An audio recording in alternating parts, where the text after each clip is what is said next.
এই গোটেই সংবাদ মেলত যিখিনি বক্তব্য দিলে এই বক্তব্যৰ সন্দৰ্ভতে আমি কিছু কথা পাতিম ষ্টুডিঅ'ত দুগৰাকী বিশেষ ব্যক্তিক আমি অতিথি কৰিছোঁ ৰাজনীতিবিদক অতিথি কৰা নাই কংগ্ৰেছ বিজেপিয়ে বাকযুদ্ধ কৰাৰ বাহিৰে এই মুহূৰ্তত হয়তো একোই নকৰিব গতিকে আমি কোনো ৰাজনীতিকক নিমন্ত্ৰণ নকৰি আমি দুগৰাকী নিৰপেক্ষ ব্যক্তিক আমি আমন্ত্ৰণ কৰিছোঁ এগৰাকী লেখক বিশ্লেষক পলাশ ৰঞ্জন বৰুৱা মই পলাশ ৰঞ্জন বৰুৱাক স্বাগতম জনাইছোঁ আনগৰাকী সুচিকিৎসক আৰু বিশ্লেষক ডক্টৰ দিগন্ত বুঢ়াগোহাঁই মই দিগন্তক অনুষ্ঠানলৈ স্বাগতম জনাইছোঁ প্ৰিয় দৰ্শক মই প্ৰথমতেই কৈছোঁ যে মুখ্যমন্ত্ৰীৰ সংবাদমেল যি আজি দেখিলে আপোনালোকে ইমান দীঘলীয়া সময়ৰ কাৰণে সংবাদমেল মুখ্যমন্ত্ৰীয়ে প্ৰথমবাৰৰ কাৰণে দিছে নতুন বছৰত সকলোকে তেওঁ যেটো স্বাগতম জনাই 1 জানুৱাৰীৰ দিনাখন কথা কয় সেয়া বেলেগ পৰিৱেশ কিন্তু এজন ব্যক্তিৰ বিৰুদ্ধে গুৰুতৰ অভিযোগ উত্থাপন কৰি তাতে আকৌ সংসদৰ লোকসভাৰ বিৰোধী উপদলপতি আৰু অসমৰ প্ৰধান বিৰোধী দলটোৰ সভাপতিগৰাকীৰ বিৰুদ্ধে গুৰুতৰ অভিযোগ উত্থাপন কৰি আজি মুখ্যমন্ত্ৰীয়ে যিখিনি কথা কৈছে আহি থকা সময়ত গৌৰৱ গগৈয়ে এই কথাখিনিৰ প্ৰত্যুত্তৰ বা প্ৰত্যাহ্বান কেনেকৈ গ্ৰহণ কৰি সংবাদ মাধ্যমৰ আগত নিজৰ বক্তব্য সদৰি কৰে নিজৰ স্থিতি স্পষ্ট কৰে আমি লক্ষ্য কৰিম এই মুহূৰ্তত দৰ্শকসকলক মই এটা কথাই কওঁ যে মানুহে ভাবি আছিল যে আজি তথ্য সহকাৰে হিমন্ত বিশ্ব শৰ্মাই প্ৰমাণ দাঙি ধৰিব আৰু গৌৰৱ গগৈ জেললৈ যাব লাগিব গৌৰৱ গগৈ পাকিস্তানৰ এজেণ্ট হয় ISI এজেণ্ট হয় মুখ্যমন্ত্ৰীয়ে বাৰে বাৰে কৈ আছিল আৰু আজি তাৰে অংশ হিচাপে যিখিনি কথা ক'লে পলাশ ৰঞ্জন বৰুৱা ডাঙৰীয়াৰ ওচৰলৈকে মই প্ৰথমতে আহিছোঁ ইমান দিনে কৈ থকা কথাখিনি মুখ্যমন্ত্ৰীয়ে আজি কিছু ফটোগ্ৰাফ কিছু তথ্য লৈ তেওঁ যিহেতু সংবাদমেল সম্বোধন কৰিছে আপুনি দেখিলেই যে 2 ঘণ্টা 15 মিনিটতকৈ বেছি সময় ধৰি এই সংবাদমেলখন সম্বোধন কৰিছে আপুনি কি দেখিলে আপুনি কি বুজিলে আৰু আপোনাৰ ধাৰণা কি হ'ল Gaurav Gogoi is not a ordinary person তেওঁ লোকসভাৰ বিৰোধী দলপতি আৰু অসমৰ আজি প্ৰদেশ কংগ্ৰেছৰ সভাপতি আমি ইমানেই জানো অসমীয়াই মুখ্যমন্ত্ৰী প্ৰাক্তন মুখ্যমন্ত্ৰী তৰুণ গগৈ পুত্ৰ কিন্তু মই অসমৰ ৰাইজক এটা কথা কৈছোঁ 1905 চনৰ পৰা 17 নৱেম্বৰ পৰা আজিৰ তাৰিখলৈকে যি 254 জন মানুহে আমাক দিল্লীত ৰিপ্ৰেজেণ্ট কৰিছে তাৰ ভিতৰত গৌৰৱ গগৈ এজন আৰু সেই 254 জনৰ ভিতৰত আটাইতকৈ বেছি পাৰ্লিয়ামেণ্টত আজিৰ তাৰিখলৈকে বেছি কথা কোৱা বেছি ডিবেটত অংশগ্ৰহণ কৰা মানুহজন হ'ল 11 বছৰ তেওঁ এই কৰ্তৃত্ব লাভ কৰিছে সেয়া হ'ল গৌৰৱ গগৈ 14 বছৰত যিটো হেম বৰুৱাই কৰিছিলে সেইটো তেওঁ 11 বছৰত অতিক্ৰম কৰি গৈছে মানে হেম বৰুৱাতকৈ আজিৰ তাৰিখত বেছি অংশ অৱশ্যে তেওঁ এইটো পজিশ্যন পোৱাৰ অন্তৰালত হ'ল তেওঁ বিৰোধী উপদলপতি হিচাপে সময় বেছি পাইছে আৰু এই 125 বছৰত 121 বছৰত 1905 পৰা 3 জন অসমৰ ৰিপ্ৰেজেণ্টেটিভ আজিলৈকে সংসদৰ প্ৰথম শাৰীত বহিবলৈ পাইছে এজন তাৰে একমাত্ৰ অসমীয়া কিন্তু গৌৰৱ গগৈ বাকী দুজন যদিও অসমৰ মানে ৰিপ্ৰেজেণ্ট কৰিছিলে কিন্তু তেওঁ জৰ্জ গিলবাৰ্ট চুৱেল মেঘালয় যেতিয়া হেৰি হৈ গৈছিলে ছেপাৰেট হৈ গুচি গ'ল তেওঁ মেঘালয় সাংসদ মনমোহন সিং নহয় মনমোহন সিঙক ধৰিলে আমাৰ 4 জন হ'ব কিন্তু মনমোহন সিঙক বাদ দি বাকী 3 জনে প্ৰথম শাৰীত বহিবলৈ পাইছে এজন পীৰ নিপেণ্ডেণ্ট আব্দুল মতিন মজুমদাৰ অসমৰ প্ৰাক্তন বিত্তমন্ত্ৰী তেওঁ জৰ্জ গিলবাৰ্ট চুৱেল আৰু গৌৰৱ গগৈ সেইফালৰ পৰা অসমীয়াই একমাত্ৰ অসমীয়া গৌৰৱ গগৈক লৈ আমি নেশ্যনেল লেভেলত সেইখিনি যে গৌৰৱ গগৈ যিটো আহৰণ কৰিছে সেইটো লৈ গৌৰৱ গগৈক লৈ গৌৰৱ কৰাৰ স্থল ৰাজ্যখনে বা জাতিটোৱে যথেষ্ট আছে তেনে এজন মানুহৰ বিৰুদ্ধে যিটো অভিযোগ আনিছে মই কম এই SIT প্ৰতিবেদনটো 3 জন যদি ছাত্ৰ আমি ধৰি ল'লোঁ এজন 4ৰ্থ শ্ৰেণী এজন ক্লাছ 6ত এজন ধৰি লওক আপোনাৰ 12ত বা 10ত পঢ়া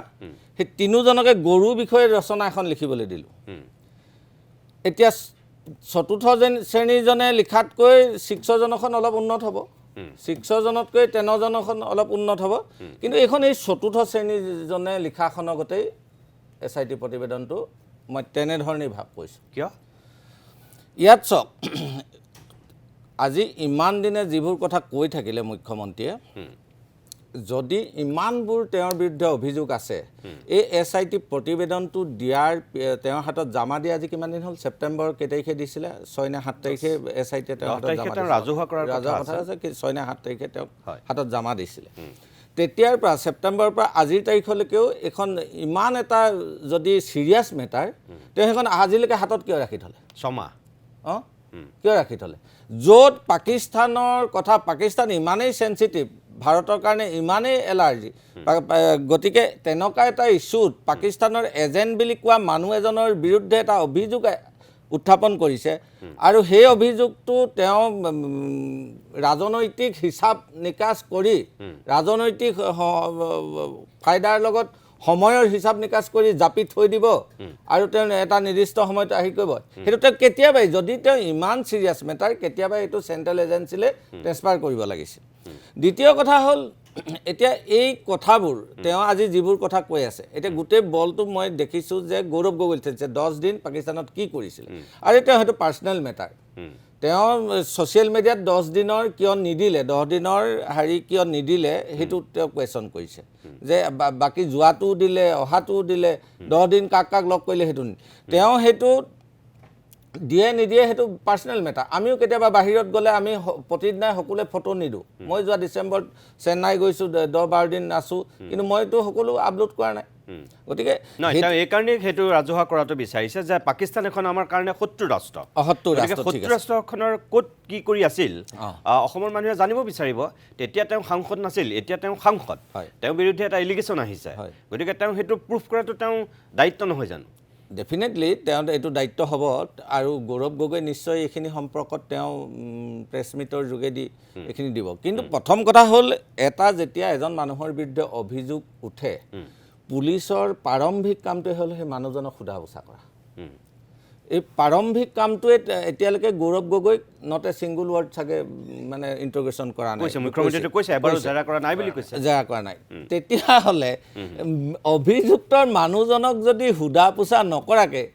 এইটো মানে পুলিচৰ প্ৰাথমিক দায়িত্ব প্ৰাৰম্ভিক এইটো প্ৰাইমেৰী এভিডেন্সটো এষ্টাব্লিছ কৰিবৰ কাৰণে প্ৰথমে সোধা পোছাটো কৰিব লাগিব গতিকে একো নকৰাকৈ অকল কাৰোবাক সুধি আলি তাকিৰ কিবা এইবোৰ কৈ থাকিলেতো নহ'ব নহয় ইয়াৰ আইনগতভাৱে কিমান যদিও মই উকিল নহয় অধিবক্তা নহয় কিন্তু অধিবক্তাসকলে নিশ্চয় পৰৱৰ্তী পৰ্যায়ত এইবিলাক দিব কথা কিন্তু কথা হ'ল কি এতিয়া পাকিস্তানত গৈ 10 দিন কি কৰিছিলে এইটো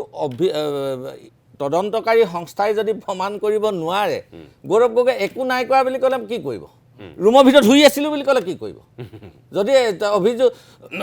তদন্তকাৰী সংস্থাই যদি সেইটো প্ৰমাণ দিব নোৱাৰে আৰু পাকিস্তানৰ পৰা সেইটো আনিব পাৰিব নেকি পাকিস্তানৰ লগত MLTও নাই চাগে ক্ৰিমিনেল হেৰিয়ত গতিকে তেতিয়াহ'লে কেনেকৈ পাকিস্তানৰ পৰা আনিবগৈ কালে ধৰি ল'লোঁ মই অসম SIT পৰা গৈ নিয়াকৈ দি দিলে এইটো বা আপোনাৰ CBIকে দিলে তেতিয়া তেওঁলোকে কেনেকৈ আনিব সেইটো পাকিস্তানৰ পৰাতো অনাটো সম্ভৱ নহয়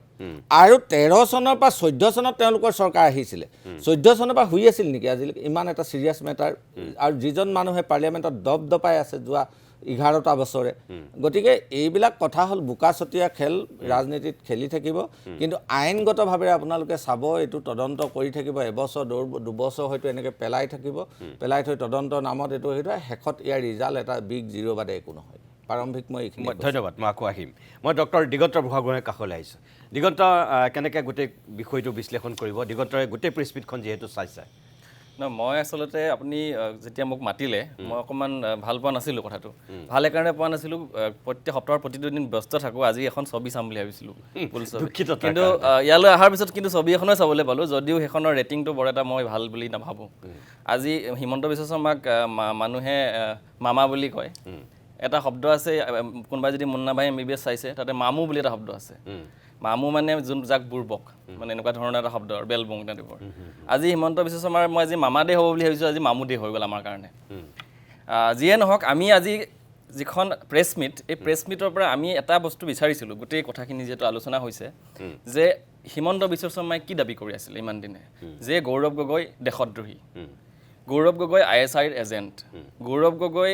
ISIৰ ট্ৰেইনিং ল'বলৈ মানুহ পঠাইছে বা ল'ৰা ছোৱালীক নিছে নিজেও গৈছে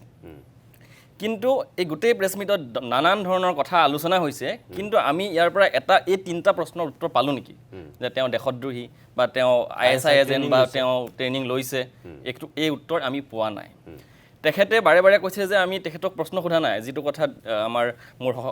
পলাশ ৰঞ্জন বৰুৱা ডাঙৰীয়াই কৈছে প্ৰশ্ন কিয় সোধা নাই কিয় ইণ্টাৰগেট কৰা নাই MP কাৰণে ইণ্টাৰগেট কৰা নাই কিমান দিনৰ পৰা এটা কথা শুনি আছোঁ বিজেপিৰ বিশেষকৈ মুখপাত্ৰবিলাকে কৈ আছে যে MP এজনক মানে ইণ্টাৰগেট কৰিবৰ কাৰণে কিছুমান প্ৰচেছ আছে কিন্তু ভাৰতবৰ্ষৰ আইনমতে যিকোনো এজন MP প্ৰধানমন্ত্ৰী বা ৰাষ্ট্ৰপতি বা কনষ্টিটিউচনেল পোষ্টত থকা মানুহক বাদ দি যিকোনো এজন MP হওক তেওঁলোকৰ কাৰণে ক্ৰিমিনেল ল এজন সাধাৰণ মানুহৰ সৈতে একে যি সময়ত পাকিস্তানৰ ৰিলেটেড কাইলৈ যদি ভাৰত পাকিস্তানৰ খেল এখনত পাকিস্তানৰ কথা কিবা লিখা ল'ৰা এজনক দাঙি নিব লৈ যাব পাৰে কিবা এটা যদি দেশৰ বিৰুদ্ধে ফেচবুকত লিখা মানুহ এজনক টানি নিব পাৰে সেই মুহূৰ্তত দেশৰ বিৰুদ্ধে এনেকুৱা ধৰণৰ ৰাষ্ট্ৰবিৰোধী কাম কৰি থকা মানুহ এজনক প্ৰশ্ন এটা সুধিব নোৱাৰাটো এইবিলাক হিমন্ত বিশ্ব শৰ্মা ডাঙৰীয়াৰ এটা কাৰাচাজিৰ বাদে আন একো নহয় আমাক ঠগিবলৈ কৰা এইবিলাকৰ বাদে একো নহয় পৰৱৰ্তী পৰ্যায়ত আমি যাম এই যে ফাণ্ডিঙৰ কথা এইবিলাক কথা যদি আলোচনা হয় আমি যাম কিন্তু মূলত এই যিখন আজি প্ৰেছ মিট হ'ল তাৰ পৰা মই এটা কথাই বুজিলোঁ যে ইলেকশ্যন আহি আছে আজিৰ দেশত আমাৰ এক বৃহৎ সংখ্যক ভোটাৰক ধৰ্মৰ নামত বা বৈৰী ৰাষ্ট্ৰৰ নামত উন্মাদ কৰি ভোট আনাটো ইমান কঠিন কাম নহয় আৰু গোটেই প্ৰক্ৰিয়াটো আৰু গোটেই যিটো এই যোৱা বছৰৰ জানুৱাৰী বা মে'ৰ পৰা যিটো চলি আছে এই গোটেই প্ৰচেছটো এইটো কাৰণেই চলি আছে আজি তাৰ এটা লজিকেল কনক্লুজন শব্দটো তেওঁ ইউজ কৰিছে লজিকেল কনক্লুজন আনিব পাৰিছোঁ বুলি হিমন্ত বিশ্ব শৰ্মা ডাঙৰীয়াই ভাবিছে কাৰণ ইলেকশ্যনলৈ আৰু যদি 2 মাহ 3 মাহ থকা সময়ত এই কথাখিনি তেওঁ বাৰে বাৰে মানুহক কৈ থাকিব পাৰে মানুহৰ মনত এটা সন্দেহ সৃষ্টি কৰিব পাৰিব কাৰণ সকলোৰে হাতত এই অপেন চ'ৰ্চৰ এই গোটেই কথাবিলাক সংগ্ৰহ কৰাৰ উপায় নাথাকে আৰু এই 2 ঘণ্টা সময় ধৰি 3 ঘণ্টা সময় ধৰি তেওঁ লিড পাকিস্তানৰ কথা ক'বলৈ গৈছে লিড পাকিস্তান আছে এটা অৰ্গেনাইজেশ্যন কিন্তু তেওঁ কৈছে পাকিস্তান শব্দটো বেছিকৈ ব্যৱহাৰ কৰিছে lead Pakistan is an organisation তাৰ পৰা পইচাটো আহিছে কেনেকৈ আহিছে কি আহিছে পিছৰ কথা কিন্তু তেওঁ কৈছে পাকিস্তানৰ পৰা পইচা আহিছে আৰু লিড পাকিস্তান কি লিড পাকিস্তান CDKNৰ এটা ছাবচিডিয়াৰী যেনেকৈ লিড ইণ্ডিয়া আছে সেই লিড যিটো CDKNক ফাণ্ডিং কোনে কৰে CDKNক ফাণ্ডিং কৰে USAID UNDP world bank Canada government of কানাডাৰ কিছুমান অৰ্গেনাইজেশ্যন এতিয়া কথা হ'ল কি USAID আৰু UNDP যিটোৱে এই দুটা অৰ্গেনাইজেশ্যনক ফাণ্ডিং কৰে সেই USAID আৰু UNDPক আটাইতকৈ বেছি ফাণ্ডিং কৰা দেশৰ তালিকাত কোন আছে প্ৰথম 5টাৰ ভিতৰত ভাৰতবৰ্ষ গতিকে আল্টিমেটলি ভাৰত চৰকাৰৰ টকাও কিন্তু এই লিড পাকিস্তান আৰু লিড ইণ্ডিয়াত সোমাই আছে এই কথাবিলাকো আলোচনা হ'ব পৰৱৰ্তী পৰ্যায়ত ঠিকে কৈছে দিগন্তই কিন্তু এই যে এইমাত্ৰ যি 3টা বিষয়ৰ কথা দিগন্তই ক'লে যে পাকিস্তানৰ এজেণ্ট ISI ট্ৰেইনিং লোৱা আৰু ৰাষ্ট্ৰবিৰোধী আৰু দেশদ্ৰোহীৰ স্পষ্ট প্ৰমাণ আছে মুখ্যমন্ত্ৰীৰ লগত আৰু এটা বাক্য কৈছিল যে জেললৈ যাব লাগিবই খাটাং নহ'লে মই ঘৰলৈ নাযাম নে কিবা মই ঘৰলৈকো নাযাম বুলি কৈছিলে এতিয়া কথা হ'ল আজি সেইখিনি কথা এতিয়া এষ্টাব্লিছ হ'ল নে নাই তেওঁ যিমান এই দীঘলীয়া 2 ঘণ্টা 15 মিনিটৰ সংবাদমেলখনত এতিয়া গৌৰৱ গগৈ সঁচাকৈ দেশদ্ৰোহী ৰাষ্ট্ৰদ্ৰোহী বুলি তেওঁ এষ্টাব্লিছ কৰিলে নে নাই কৰা মানে এই সংবাদমেলখনৰ মতে আপোনাৰ মতে এই সংবাদমেলখনৰ পৰা আমি যিমান দীঘলীয়া সংবাদমেলখনৰ পৰা মুখ্যমন্ত্ৰীৰ পৰা আমি কি কথা শুনিলোঁ প্ৰথমতে তেওঁ আলি তহিৰ শেখৰ কথা ক'লে সেইটো যিটো আলি তহিৰ শেখৰ আপোনাৰ যিটো তেখেতৰ যিটো আমি পাৰ্চনেল যিটো বা তেখেতৰ যিটো প্ৰফাইল আজি পৃথিৱীত কাৰো গোপন নহয় তেওঁ কি ধৰণৰ এজেণ্ডা এটা ডিপ ষ্টেট এইবিলাক কথা আমি সকলোৱে জানো তেওঁ কোইনচিডেণ্টলি তেওঁ এই অৰ্গেনাইজেশ্যনটোৰো হেড চাউথ এছিয়ান হেড সেই কথাটো তেখেতৰ সংযোগৰ বিষয়ে যিখিনি কথা ক'লে সেইখিনি কথা আমাৰ আজি অপেন চ'ৰ্চত চবেই জানে গুগলত আছে ছ'চিয়েল মিডিয়াত চবতে আছে 2 নম্বৰ পাকিস্তান পৰিকল্পনা আয়োগৰ লগত কেনেকৈ জড়িত গোটেইখিনি আমি আছে 2 নম্বৰ কথাটো হ'ল তেখেতে আৰু এটা কথা ক'লে যে এলিজাবেথ মানে গৌৰৱ গগৈৰ পত্নীয়ে বিয়া হোৱাৰ আগত বা পাছলৈকে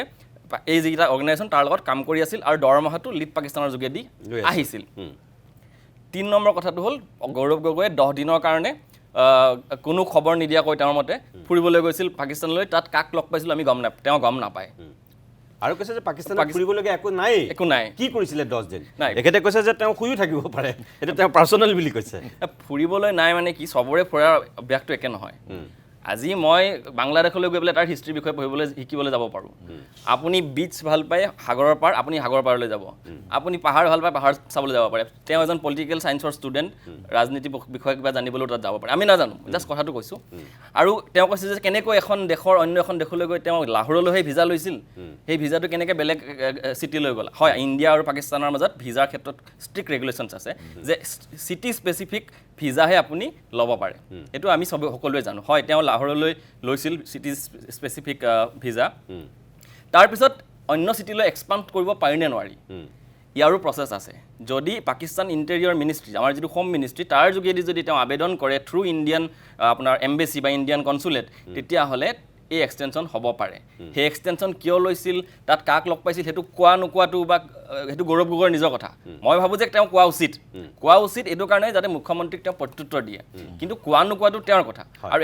যে অন্য জেগালৈ যে যাব নোৱাৰে, সেইটো এটা গোকাত মিছা কথা, কাৰণ তাৰ প্ৰচেছ আছে আৰু প্ৰচেছৰ মাজেদি তাত যাব পাৰে। এই গোটেই কথাখিনি যিখিনি এতিয়ালৈকে হ'ল, আৰু গোটেই ঘটনাখিনি কেতিয়া কথা কৈছে, 2014 চনলৈকে। 14 চনৰ পিছত এইখিনি কথা নাই, মোদী চৰকাৰ অহাৰ পিছত। 14 চনত এটা ঘটনা হৈছিল যে IB-ৰ এখন ৰিপৰ্ট, গোপন ৰিপৰ্ট, লিড ইণ্ডিয়াত তেতিয়া কাম কৰি থকা এলিজাবেথ গগৈয়ে কালেক্ট কৰিব পাৰিলে।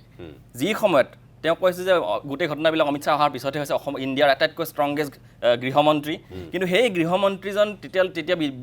ভাৰতীয় জনতা পাৰ্টীৰ সভাপতি আছিল, আৰু তেতিয়া হয়তো ৰাজনাথ সিং গৃহমন্ত্ৰী আছিল। সেই সময়ত IB-ৰ এখন গোপন ৰিপৰ্ট এটা সামান্য NGO-ৰ এগৰাকী কাম কৰা মহিলাই কেনেকৈ সংগ্ৰহ কৰিব পাৰিলে, সেই ঘটনাটোৰ তদন্ত হ'ব লাগে নে নালাগে, তাৰো SIT দ্বাৰা তদন্ত কৰক। কাৰণ এতিয়া ইয়াৰ পৰা এটা কথা স্পষ্ট, আৰু 2014 চনৰ পাছত তাৰপিছত কোনো লিংক, কোনো ধৰণৰ কথা বতৰা, তাৰ কথা কোনো আলোচনা হোৱা নাই। গোটেই কথাবিলাক আচলতে এনেকুৱা যে গৌৰৱ গগৈ যেতিয়া অসমলৈ আহিল সভাপতি হৈ, বা সভাপতি হ'বলৈ আহিব বুলি কথা বতৰাবিলাক চলি আছিল, সেই সময়ত নিজকে অপ্ৰতিদ্বন্দ্বী আৰু অদ্বিতীয় বুলি ভাবি থকা হিমন্ত বিশ্ব শৰ্মা ডাঙৰীয়াৰ মনত এটা ভয় সোমাল। আৰু এই গোটেই ভয়টোৱে হিমন্ত বিশ্ব শৰ্মা আজিৰ দিনটোত আচলতে ভয় কৰিবলগীয়া থাকিবই নালাগে। অসম বুলি নহয়, ভাৰতবৰ্ষৰ এজন আটাইতকৈ চতুৰ পলিটিচিয়ান, ভাৰতবৰ্ষৰ এজন আটাইতকৈ মানে নিজকে আটাইতকৈ শক্তিশালী বুলি কয়, তেওঁ সেই ভয় কৰাৰ কাৰণে ঘটনাবিলাক হৈছে। মই ভাবোঁ যে ইয়াৰ কোনো লজিকেল কনক্লুশ্যন নোলায়,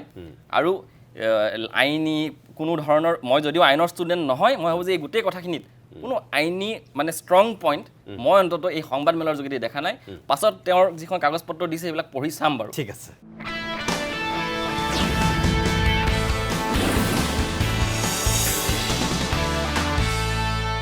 আজি বিশেষ অভিমত এই কাৰণেই আমি এই সময়ত কৰিবলগীয়া হৈছে যে আজি মুখ্যমন্ত্ৰী হিমন্ত বিশ্ব শৰ্মাই 2 ঘণ্টা 15 মিনিটতকৈ বেছি সময় ধৰি এখন দীঘলীয়া সংবাদমেল সম্বোধন কৰিছিল, যিখন সংবাদমেল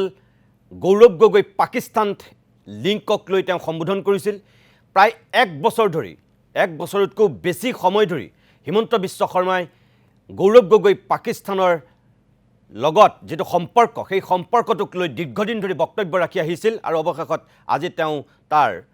সমাপ্তি ঘটাইছে। এই 2 ঘণ্টা 15 মিনিটতকৈ বেছি সংবাদমেলখনত তথ্য সহকাৰে কিছু কথা উপস্থাপন কৰি ৰাষ্ট্ৰীয় সংবাদ মাধ্যমকো আমন্ত্ৰণ কৰি দেশৰ জনতাক তেখেতে দেখুৱাব বিচাৰিছে গৌৰৱ গগৈ কেনেধৰণে পাকিস্তানৰ লগত যোগাযোগত আছিল, কেনেধৰণে পাকিস্তানৰ হৈ কাম কৰিছিল। এই মুহূৰ্তত প্ৰতিদিন টাইমৰ দৰ্শকসকলক মই মুখ্যমন্ত্ৰী হিমন্ত বিশ্ব শৰ্মাৰ এই প্ৰায় 1 বছৰতকৈ বেছি সময়ত গৌৰৱ গগৈ এই ইছ্যুটোক লৈ পূৰ্বতে কি কৈছিল তাৰ মাত্ৰ মই 7টা বক্তব্য দেখুৱাব বিচাৰোঁ। বহুতখিনি আছে, সেই গোটেইখিনি দেখুৱাৰ কোনো প্ৰয়োজন নাই। 7টা বক্তব্য মই এই কাৰণেই দেখুৱাব বিচাৰিছোঁ, যি 7টা দেখুৱালে আপোনালোকে সকলোখিনি কথা গম পাব। প্ৰথম কথাটো আছিল মুখ্যমন্ত্ৰী হিমন্ত বিশ্ব শৰ্মাই যিদিনাখন গৌৰৱ গগৈ সন্দৰ্ভত এই অভিযোগটো উত্থাপন কৰিছিল, তেখেতে কৈছিল গৌৰৱ গগৈ এজন পাকিস্তানৰ এজেণ্ট। কি বুলি কৈছিল চাওক আপোনালোকে। Gaurav Gogoi, purely Pakistani agent. He has been planted by foreign power in the state of India, in our country. He is a planted person. আৰু তাৰ উপযুক্ত প্ৰমাণ লৈ মই কথাটো কৈছোঁ। নিয়মমতে ইলেকশ্যন আছে বুলি, ইলেকশ্যন নাথাকিলেতো মই আৰু কঠোৰ হৈ দেখুৱাই দিলোহেঁতেন, কিন্তু ইলেকশ্যন আছে, কিবা এটা কৰিলে মানুহে ক'ব যে পলিটিকেল কাৰণত কৰিলে। নহ'লে মোৰ হাতত ইমান দিন যিমানখিনি তথ্য আছে, তাৰ পিছত তেওঁ আচলতে মুকলিভাৱে ঘূৰি থাকিবই নোৱাৰে। কোনোবাই ভাবি আছে যে কাগজ নাই নেকি 10 ছেপ্টেম্বৰত দেখুওৱা নাই কিন্তু ময়ে হয় মই যি কৰিব লাগে টাইমত কৰিমে যি কৰিব লাগে আৰু he is a pure Pakistan agent and as a chief minister মই কৈ আছোঁ এজ এ চিফ মিনিষ্টাৰ মই কৈ আছোঁ যে তেওঁ পিয়ৰলি পাকিস্তানৰ এজেণ্ট তেওঁ আচলতে ঘূৰিয়ে থাকিব নোৱাৰে তেওঁৰ হাতত ইমান তথ্য প্ৰমাণ আছে যে মুখ্যমন্ত্ৰী হিমন্ত বিশ্ব শৰ্মাই এজ এ চিফ মিনিষ্টাৰ হিচাপে কৈছে তেখেতে আগতে পূৰ্বতে এই ইছ্যুটোতেই কৈছিল যে হিমন্ত বিশ্ব শৰ্মাই মিছা কথা ক'ব পাৰে কিন্তু মুখ্যমন্ত্ৰীয়ে কেতিয়াও মিছা কথা নকয় আৰু মই as a chief minister as a মুখ্যমন্ত্ৰী হিচাপে এই কথাখিনি কৈ আছোঁ হিমন্ত বিশ্ব শৰ্মা হিচাপে কোৱা নাই অৰ্থাৎ হিমন্ত বিশ্ব শৰ্মাই মিছা কথা ক'ব পাৰে কিন্তু মুখ্যমন্ত্ৰী হিমন্ত বিশ্ব শৰ্মাই কেতিয়াও মিছা কথা নকয় এতিয়া কথাটো হ'ল যদি সঁচাকৈ ঘূৰি থাকিব নোৱাৰাকৈ পৰিৱেশ গৌৰৱ গগৈয়ে সৃষ্টি কৰি থৈছিল আমাৰ কাৰণে এইটোৱেই দুৰ্বোধ্য একবাৰলৈও কিয় গৌৰৱ গগৈক জেৰা কৰা নহ'ল যিজন ব্যক্তি ঘূৰি ফুৰিব নোৱাৰে বুলি মুখ্যমন্ত্ৰীয়ে কৈছে তাৰপিছতো সেই ব্যক্তিজনক এবাৰলৈও কিয় SITয়ে প্ৰশ্ন নকৰিলে হয় তেওঁ এগৰাকী সাংসদ তেওঁ এগৰাকী ডেপুটি লিডাৰ কিন্তু ডেপুটি লিডাৰ হ'লেও যদি তেওঁ ৰাষ্ট্ৰবিৰোধী কামত জড়িত সঁচাকৈ যদি তেওঁ পাকিস্তানৰ এজেণ্ট আমাৰ দৰে ৰাজ্যখনৰ তেওঁ এটা প্ৰধান বিৰোধী দলৰ সভাপতি আমাৰ দৰে দেশখনৰ বিৰোধী দলৰ তেওঁ উপদলপতি তেনেহ'লে তেওঁ ঘূৰি থাকিবলৈ দিয়া কামটো কিয় কৰিছে আজি ইমানখিনি তথ্য প্ৰমাণ থকাৰ পিছতো যে গৌৰৱ গগৈক আজিলৈকে এৰেষ্ট কৰা নাই এইটো কাৰ ভুল তেখেতে অকল পাকিস্তানৰ এজেণ্ট বুলি কোৱা নাই তেখেতে কি বুলি কৈছিল তেওঁ ISI ট্ৰেইনিং ল'বলৈ যোৱা বুলি কৈছিল আৰু খুব ওপৰলৈ গৈ মুখ্যমন্ত্ৰী হিমন্ত বিশ্ব শৰ্মাই গৌৰৱ গগৈ সেই তথ্য প্ৰমাণ মজুত আছে বুলি কৈছিল এবাৰ চাওক ISI হৈ এজেণ্ট হিচাপে কাম কৰা সেই গৌৰৱ গগৈ সন্দৰ্ভত দিয়া মুখ্যমন্ত্ৰীৰ সেইটো বক্তব্য গৌৰৱ গগৈ পাকিস্তানৰ ISI তেওঁ এজন এজেণ্ট হয় ঘৈণীয়েক বেছিকৈ এজেণ্ট তেওঁ অকণমান কম কৰি এজেণ্ট আৰু ইয়াৰ বহুত প্ৰমাণ আমাৰ হাতত মজুত আছে মই মাত্ৰ নৱেম্বৰ মাহটো যিহেতু অক্টোবৰ নৱেম্বৰ মাহটো অসমবাসীৰ মূৰত আন এটা বেদনা ভৰা খবৰ আছিল সেই সময়ত ৰাজনীতি কৰিলে বেয়া দেখি কাৰণে বিষয়টোৰ পৰা মই আঁতৰি আছোঁ কিন্তু মই আজিও অসমৰ মুখ্যমন্ত্ৰী হিচাপে ক'ব বিচাৰোঁ যে গৌৰৱ গগৈয়ে পাকিস্তানৰ লগতে আছে আৰু আগৰ পৰাই তেওঁৰ সমগ্ৰ পৰিয়ালটোৱে পাকিস্তানী ISIৰ এজেণ্টৰ দৰে কাম কৰি আছে গতিকে তেওঁ পাকিস্তানক ক্ৰিটিচাইজ কৰিব নোৱাৰে যিকোনো এটা ঘটনাৰ পিছত তেওঁ লগে লগে ক্ৰিটিচাইজ নকৰে গধূলিৰ ফাললৈকে অকণমান ক্ৰিটিচাইজ কৰে তাৰমানে ইন দি মিন টাইম তেওঁ পাৰ্মিশ্যন লৈ লয় যদি দিল্লীত বোমা বিস্ফোৰণৰ পিছত তেখেতৰ যদি প্ৰথম ফেচবুক পোষ্টটো পায় তাত গৰিহণা নামৰ শব্দটোও নাই খালি দুখ প্ৰকাশ কৰা যেতিয়া লিখালিখি হ'ল তেতিয়া তেওঁ লাহেকৈ গৰিহণা শব্দটো যোগ কৰি দিলে একেবাৰে মনত কষ্ট লৈ পেলাই আৰু তেওঁৰ সাহসো নাই সন্ত্ৰাসবাদৰ বিৰুদ্ধে মাত মতাৰ কাৰণে এয়া আছিল মুখ্যমন্ত্ৰীৰ আন এটা বক্তব্য তেওঁ পত্নীটো ISI এজেণ্ট হয়ে আৰু গৌৰৱ গগৈ এজেণ্ট হয় গৌৰৱ গগৈতকৈ পত্নী বেছি এজেণ্ট এতিয়া কথা হ'ল এই দুয়োগৰাকী পাকিস্তানৰ ISI এজেণ্টক আজিও আমাৰ ভাৰত চৰকাৰে কিয় মুকলিকৈ ঘূৰি থাকিবলৈ দিছে মুখ্যমন্ত্ৰী হিমন্ত বিশ্ব শৰ্মা ইমান এজন ষ্ট্ৰং মুখ্যমন্ত্ৰী অমিত শ্বাহ তেখেতে আজিও কৈছে সংবাদ মেলত অত্যন্ত এজন শক্তিশালী গৃহমন্ত্ৰী অমিত শ্বাহৰ আণ্ডাৰত থকা IB CID নিয়া সকলো ফেইল হ'ল তেওঁলোকে গমেই নাপালে হিমন্ত বিশ্ব শৰ্মাই গম পালে আৰু অসমৰ আৰক্ষীয়ে গম পালে আচলতে আজিৰ দিনটোত গৃহমন্ত্ৰী অমিত শ্বাহে পদত্যাগেই কৰিব লাগে নিয়মমতে ইমানখিনি তথ্য প্ৰমাণ আজি গৃহমন্ত্ৰী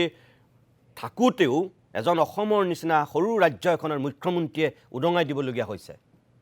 ইয়াতকৈ আৰু আমাৰ কাৰণে দুখৰ কথা একোৱেই হ'ব নোৱাৰে চাবলৈ গ'লে কিন্তু এই পাকিস্তানৰ ISI ট্ৰেইনিং ল'বলৈ যোৱা পাকিস্তানৰ ISI এজেণ্ট হিচাপে কাম কৰি থকা আৰু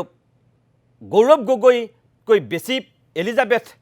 পাকিস্তানৰ এজেণ্ট হিচাপে ISI এজেণ্ট হিচাপে থকাৰ পিছতো গৌৰৱ গগৈক সাংসদ হিচাপে বাৰু গ্ৰেপ্তাৰ কৰিব পৰা নাই কিবা বেলেগ কথা, কিন্তু গৌৰৱ ধৰিব পাৰে ৰাষ্ট্ৰবিৰোধী দেশ বিৰোধী কামৰ লগত জড়িত হোৱা যিমানে প্ৰধানমন্ত্ৰী ৰাষ্ট্ৰপতি গৃহমন্ত্ৰী হয়তো নোৱাৰে,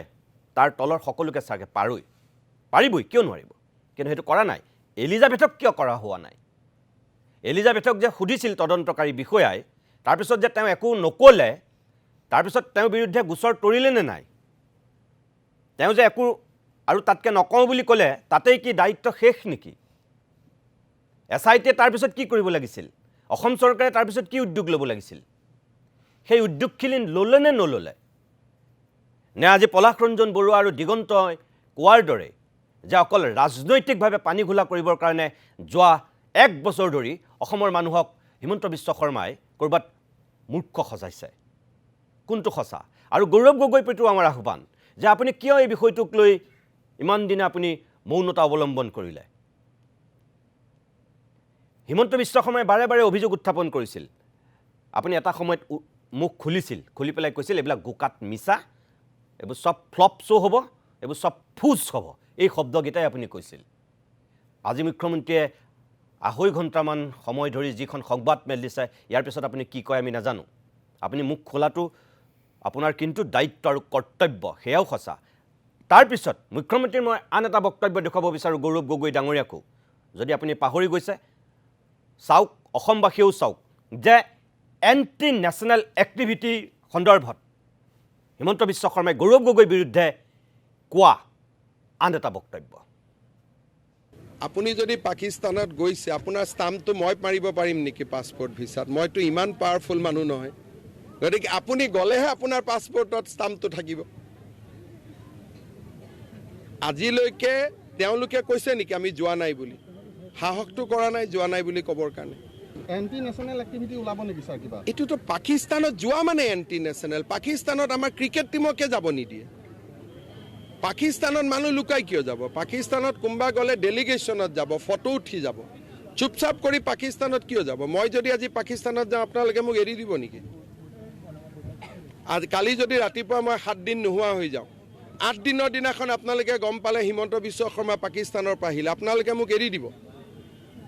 জবাই কৰি চেছ কৰি দিব। কেৱল ইমানেই নহয়, আজি হিমন্ত বিশ্ব শৰ্মাই কৈছে 10 দিন আছিল, কিন্তু ইয়াৰ পূৰ্বে হিমন্ত বিশ্ব শৰ্মাই কৈছিল 15 দিন ধৰি পাকিস্তানত আছিল আৰু তথ্য প্ৰমাণ মজুত আছিল বুলি কৈছিল। আগতে তেওঁ কি কৈছিল এই 15 দিনীয়া পাকিস্তান ভ্ৰমণৰ সন্দৰ্ভত? এইবাৰ সেয়া চাওক। অসমৰ এজন সাংসদে 15 দিন সময় ইছলামাবাদত থাকি অহাৰ তথ্য অসম চৰকাৰৰ ওচৰত আছে, আৰু এই সাংসদজনে পাকিস্তান দূতাবাসৰ লগত তেওঁৰ সম্পৰ্ক ৰাইজৰ সন্মুখত আছে, আৰু বহুত কথা পোহৰলৈ আহিব। এজন গৌৰৱী পিতৃৰ সন্তান কেনেকৈ দেশৰ বিৰুদ্ধে যাব পাৰে তাৰ জল পট প্ৰমাণ আমি এক্সপ'জ বুলি নকওঁ, দেশৰ স্বাৰ্থত ৰাইজৰ সন্মুখত আনিব লাগিব। আৰু মই আজিয়ে কৈছোঁ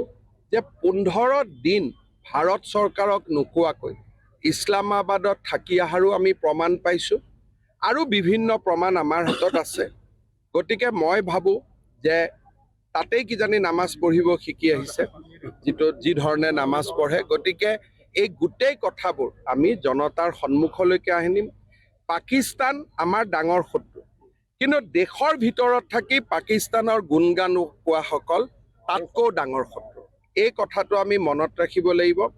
বাহিৰৰ মানুহজনক দেখিলে গম পাওঁ ই আমাৰ শত্ৰু, কিন্তু নিজৰজনক ঘৰত থাকিলে আমি গম নাপাওঁ এওঁ আমাৰ শত্ৰু। যি নহওক, বিভিন্নজনৰ সহায়ত আমি বহু দূৰ আগবাঢ়ি গৈছোঁ। বহুবিলাক প্ৰমাণ আছে আৰু বহুবিলাক বিস্ফোৰক তথ্য ৰাইজৰ সন্মুখলৈ আহিব। মই এছেম্বলিটো কৈছোঁ, পাকিস্তানৰ লগত পৰিয়ালটোৰ সম্পৰ্ক স্পষ্টভাৱে আপোনালোকে দেখা পাব। তাত কোনো বিশ্লেষণৰ কোনো কথাই নাথাকিব। It will be black and white. It will be black and white. 15 days, 15 দিন আছিল বুলি কৈছিল তেতিয়া, আৰু আজি কিন্তু মুখ্যমন্ত্ৰীয়ে 5 দিন সময় হ্ৰাস কৰিলে, আজি 10 দিন থকা বুলি কৈছে। এতিয়া কথা হ'ল, অকল পাকিস্তানত থকাই নহয়, পাকিস্তানৰ বেংক একাউণ্ট কেনেকৈ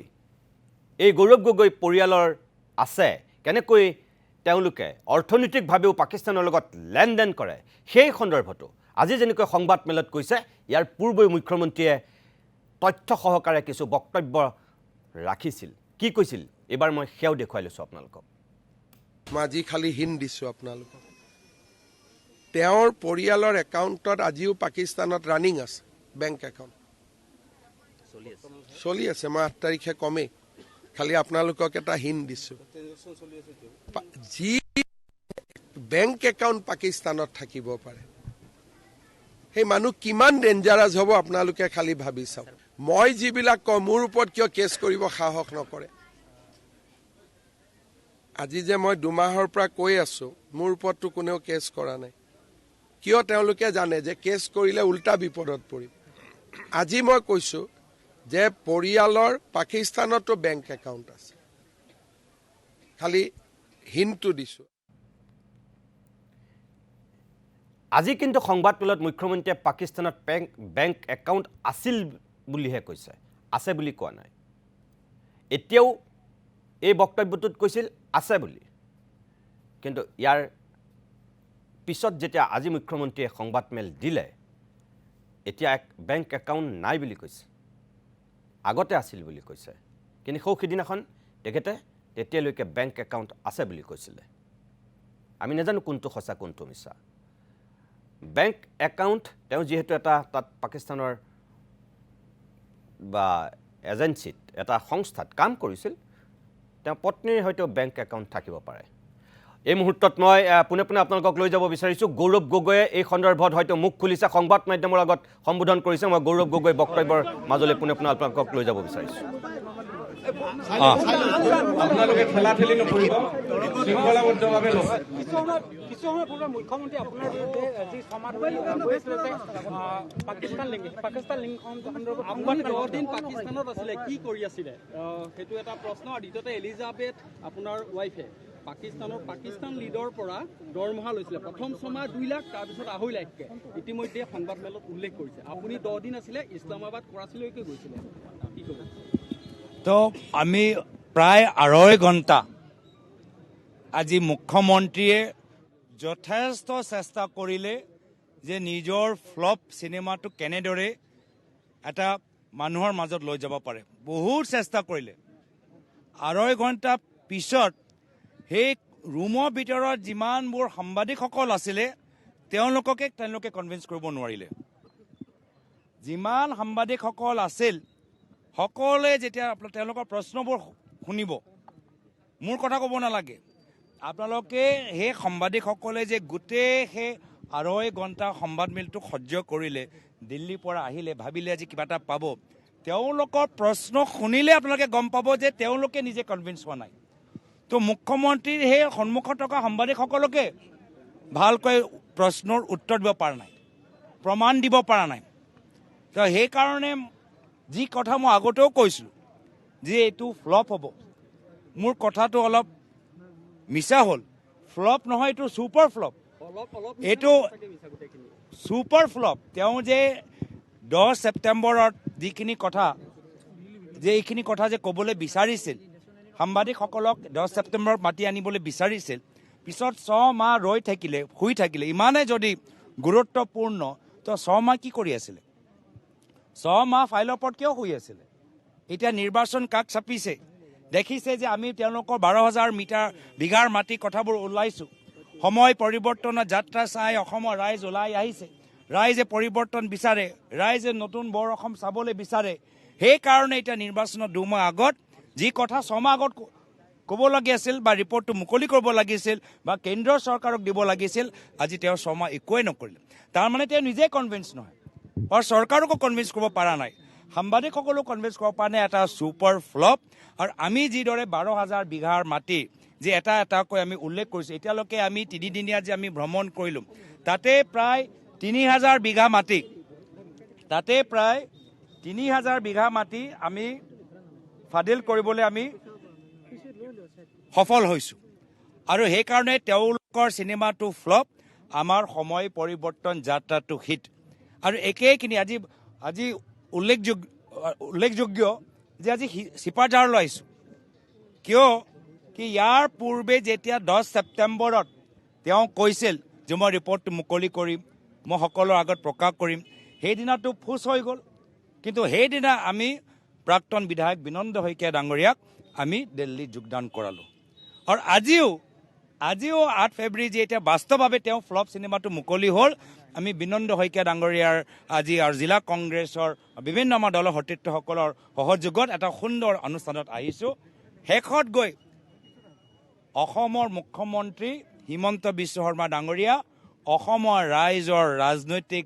জ্ঞান ৰাজনৈতিক বিবেক সন্মান কৰিবলৈ শিকক আপোনাক ৰাইজক সন্মান কৰিবলৈ শিকক আপুনি যদি ভাবে যে ৰাইজে একো বুজি নাপায় ৰাইজে চব বুজি পায় ৰাইজে জানে যে 12,000 বিঘা মাটিটো বাস্তৱ আৰু তেওঁলোকে যে যি এটা নাটক যে সজাবলৈ চেষ্টা কৰিছে এইটো সম্পূৰ্ণভাৱে আজি বিফল সকলোৱে জানে সেইকাৰণে মই পুনৰবাৰ ইয়াৰ আগতেও মই মুখ্যমন্ত্ৰী হিমন্ত বিশ্ব শৰ্মা ডাঙৰীয়াক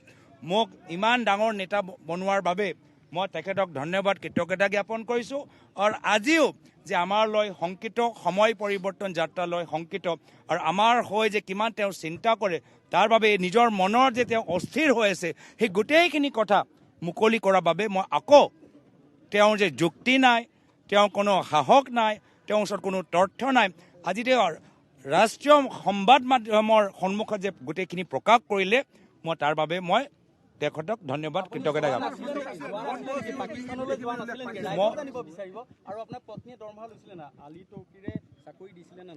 গোটেই যে আপোনালোকৰ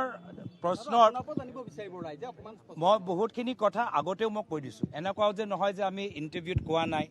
এনেকুৱাও নহয় যে আমি সংবাদমেলত কোৱা নাই গোটেইখিনি কথা আমি সংবাদমেলত কৈ থৈছোঁ কিন্তু মুখ্যমন্ত্ৰীও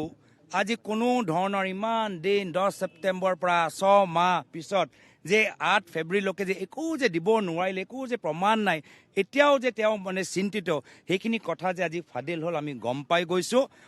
12,000 বিঘা মাটি আমিতো আমাৰ ওচৰত প্ৰমাণ আছে মই প্ৰমাণ দেখাই দিওঁ নেকি যে 12,000 বিঘা মাটি ক'ত ক'ত আছে RBS নামত কিমান আছে বৈশিষ্ট্য নামত কিমান আছে পুত্ৰ নামত ক'ত ক'ত আছে বা নাম সহকাৰে মই ফাদিল কৰিব পাৰোঁ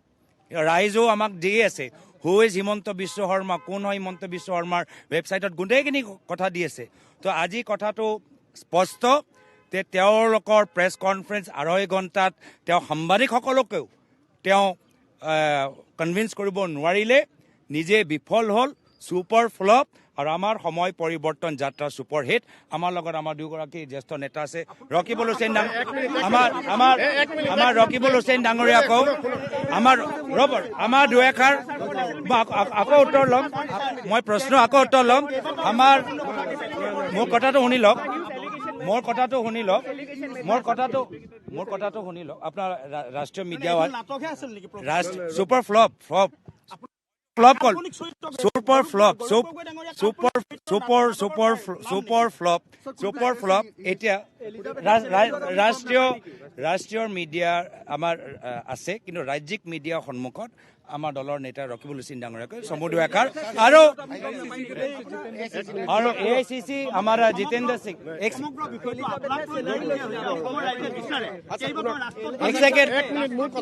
ছেকেণ্ড আমাৰ চৌমতো স্বামী শব্দ চৌমতো আপোনালোকে মিডিয়াৰ পৰা পঢ়ি লওক মেছেজত কেন্দ্ৰ চৰকাৰে নাজানে নেকি কেন্দ্ৰ চৰকাৰে নাজানে নেকি কেন্দ্ৰ চৰকাৰ আপুনি সুধি লওক কি সুধি লওক এক ছেকেণ্ড চৌমতো এতিয়া আমাৰ জিতেন্দ্ৰ সিং জি পৰাও চৌমতো বাইটো ললো আচ্ছা এক মিনিট জিতেন্দ্ৰ সিঙে কোৱাৰ পিছত আমি সুকীয়াকে মই প্ৰদ্যুৎ বৰদলৈ আৰু ৰকিবুল হুছেইনে আমাৰ দলৰ স্থিতিটো আমি কম এইটো যিটো ক'লে গৌৰৱ গগৈ ক'লে তেখেতৰ আমি পাৰ্টিয়ে কি কওঁ সেইটো আমি বেলেগে আপোনাৰ অপনিং ষ্টেটমেণ্টটো নুশুনাকে কেনেকে ল'ব পাৰে আমাৰ প্ৰশ্নখিনি উত্তৰ দিলো दे दिया आप अपना बोलो आप इधर आ जाओ आप पीछे इधर आओ मुझे जाने दो आप उधर आ जाओ এয়া আছিল গৌৰৱ গগৈ সাংবাদিকে সোধা প্ৰশ্নৰ উত্তৰ কিন্তু গৌৰৱ গগৈ কিয় ক'ব পৰা নাই তেওঁ সুধিছিলে কি তেওঁ উত্তৰ দিছে কি ঠিক আছে, হিমন্ত বিশ্ব শৰ্মাই ফ্লপ শ্ব' কৰিছে, ছুপাৰ ফ্লপ শ্ব' কৰিছে, কিন্তু হিমন্ত বিশ্ব শৰ্মাৰ সেই কথাৰ উত্তৰ দিবলৈ গৈ গৌৰৱ গগৈয়ে নিজে কি কৰিছে? গৌৰৱ গগৈ সুধিছে, আপুনি 10 দিন পাকিস্তানলৈ যোৱাটো সঁচানে মিছা? আপুনি 10 দিন পাকিস্তানত গৈ কি কৰিছিল? গৌৰৱ গগৈয়ে কিয় উত্তৰটো দিব পৰা নাই? গৌৰৱ গগৈ সোধা হৈছে কি আৰু গৌৰৱ গগৈয়ে উত্তৰ দিছে কি? গৌৰৱ গগৈও নিজে স্থিতিটো স্পষ্ট কৰক। হিমন্ত বিশ্ব শৰ্মাই বাৰম্বাৰ কৈছে, আগতে 15 দিন যোৱা বুলি কৈছিল, এতিয়া 10 দিন যোৱা বুলি কৈছে। কোনফালেদি গৈছিল? ভিছা কলৈলৈকে পাইছিল? কেনেকৈ ভিছা এক্সটেণ্ড কৰিলে? কেনেকৈ 10 দিন ক'ত থাকিলে? সেই প্ৰশ্নটো হিমন্ত বিশ্ব শৰ্মাই উত্থাপন কৰিছে। গৌৰৱ গগৈয়ে তাৰ পোনপটীয়া উত্তৰ দিয়াটো জৰুৰী। গৌৰৱ গগৈ তাৰ উত্তৰ নিদি যদি গৌৰৱ গগৈ ফালৰি কাটি যায়, তেতিয়াহ'লে কিন্তু অসমৰ মানুহে ভাবিব যে সঁচা হিমন্ত বিশ্ব শৰ্মাই কোৱা কথাটোৰ সত্য, গৌৰৱ গগৈ ক'ৰবাত কিবা এটা গণ্ডগোল আছে। গৌৰৱ গগৈৰ প্ৰতি আমাৰো আহ্বান, আপুনি এনেকৈ কাটি খালে নহ'ব, আপুনি এনেকৈ পলালে নহ'ব। স্বয়ং মুখ্যমন্ত্ৰীয়ে আজি তথ্য সহকাৰে প্ৰমাণ কৰিছে, আপুনি তাৰ উত্তৰ দিবই লাগিব। সাংবাদিকে যিটো প্ৰশ্ন সুধিছে, আপুনি তাৰ উত্তৰ দিবই লাগিব। যদি আপুনি উত্তৰ নিদিয়াকৈ ফালৰি কাটি আপুনিও যদি ভাবিছে এনেকুৱা কিছু হিমন্ত বিশ্ব শৰ্মাৰ নিচিনাই কিছুমান কথা কৈ পেলাই আপুনিও বিষয়টো তল পেলাব, হাম কটাব, এইটো হ'ব নোৱাৰিব, হ'ব নোৱাৰিব। গৌৰৱ গগৈয়ে উত্তৰ দিবই লাগিব। জিতেন্দ্ৰ সিং, প্ৰদ্যুৎ বৰদলৈ, ৰকিবুল হুছেইন, ৰিপুণ বৰাই উত্তৰ দিলে নহ'ব। প্ৰশ্ন আহিছে গৌৰৱ গগৈৰ প্ৰতি আৰু তাৰ উত্তৰ গৌৰৱ গগৈয়ে দিব লাগিব। তাৰ উত্তৰ ৰিপুণ বৰাৰ পৰা অসমৰ মানুহে বিচৰা নাই, তাৰ উত্তৰ প্ৰদ্যুৎ বৰদলৈ, ৰকিবুল হুছেইন বা জিতেন্দ্ৰ সিঙৰ পৰা বিচৰা নাই। অসমৰ মানুহে বিচাৰিছে গৌৰৱ গগৈৰ পৰা উত্তৰ, আৰু গৌৰৱ গগৈয়ে তাৰ উত্তৰ দিয়াটো প্ৰয়োজন, জৰুৰী। আৰু যদি আপুনি উত্তৰ নিদিয়ে, তেতিয়াহ'লে কিন্তু হিমন্ত বিশ্ব শৰ্মাই কোৱা কথাটোৰ ক'ৰবাত সত্যতা আছে বুলি যেন আপুনি নিজেই প্ৰমাণ কৰিব, তেনেকুৱা এক ইংগিতহে হয়তো আপুনি দিব। বাকী বিচাৰ অসমৰ মানুহে কৰিব।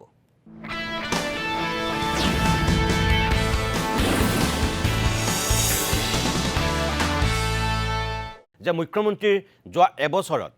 বিভিন্ন সময়ত দিয়া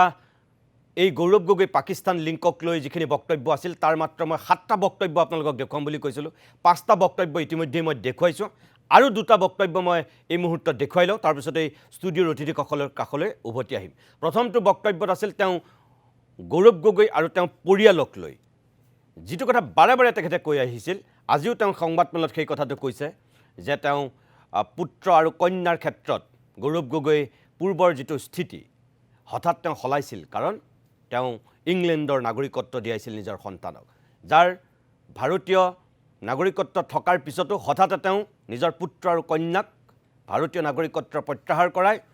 ব্ৰিটিছ নাগৰিকত্ব প্ৰদান কৰোৱাইছিল। যিটো পৰিয়ালৰ 4জন সদস্য, 3জনেই বিদেশী বুলি বাৰে বাৰে মুখ্যমন্ত্ৰী হিমন্ত বিশ্ব শৰ্মাই বিগত সময়ছোৱাত কৈ আহিছিল। আনকি ধৰ্ম পৰিৱৰ্তনৰ কথাও আজি সংবাদমেলত মুখ্যমন্ত্ৰীয়ে উচ্চাৰণ কৰিছে। পূৰ্বতে যিটো কথা কৈছিল,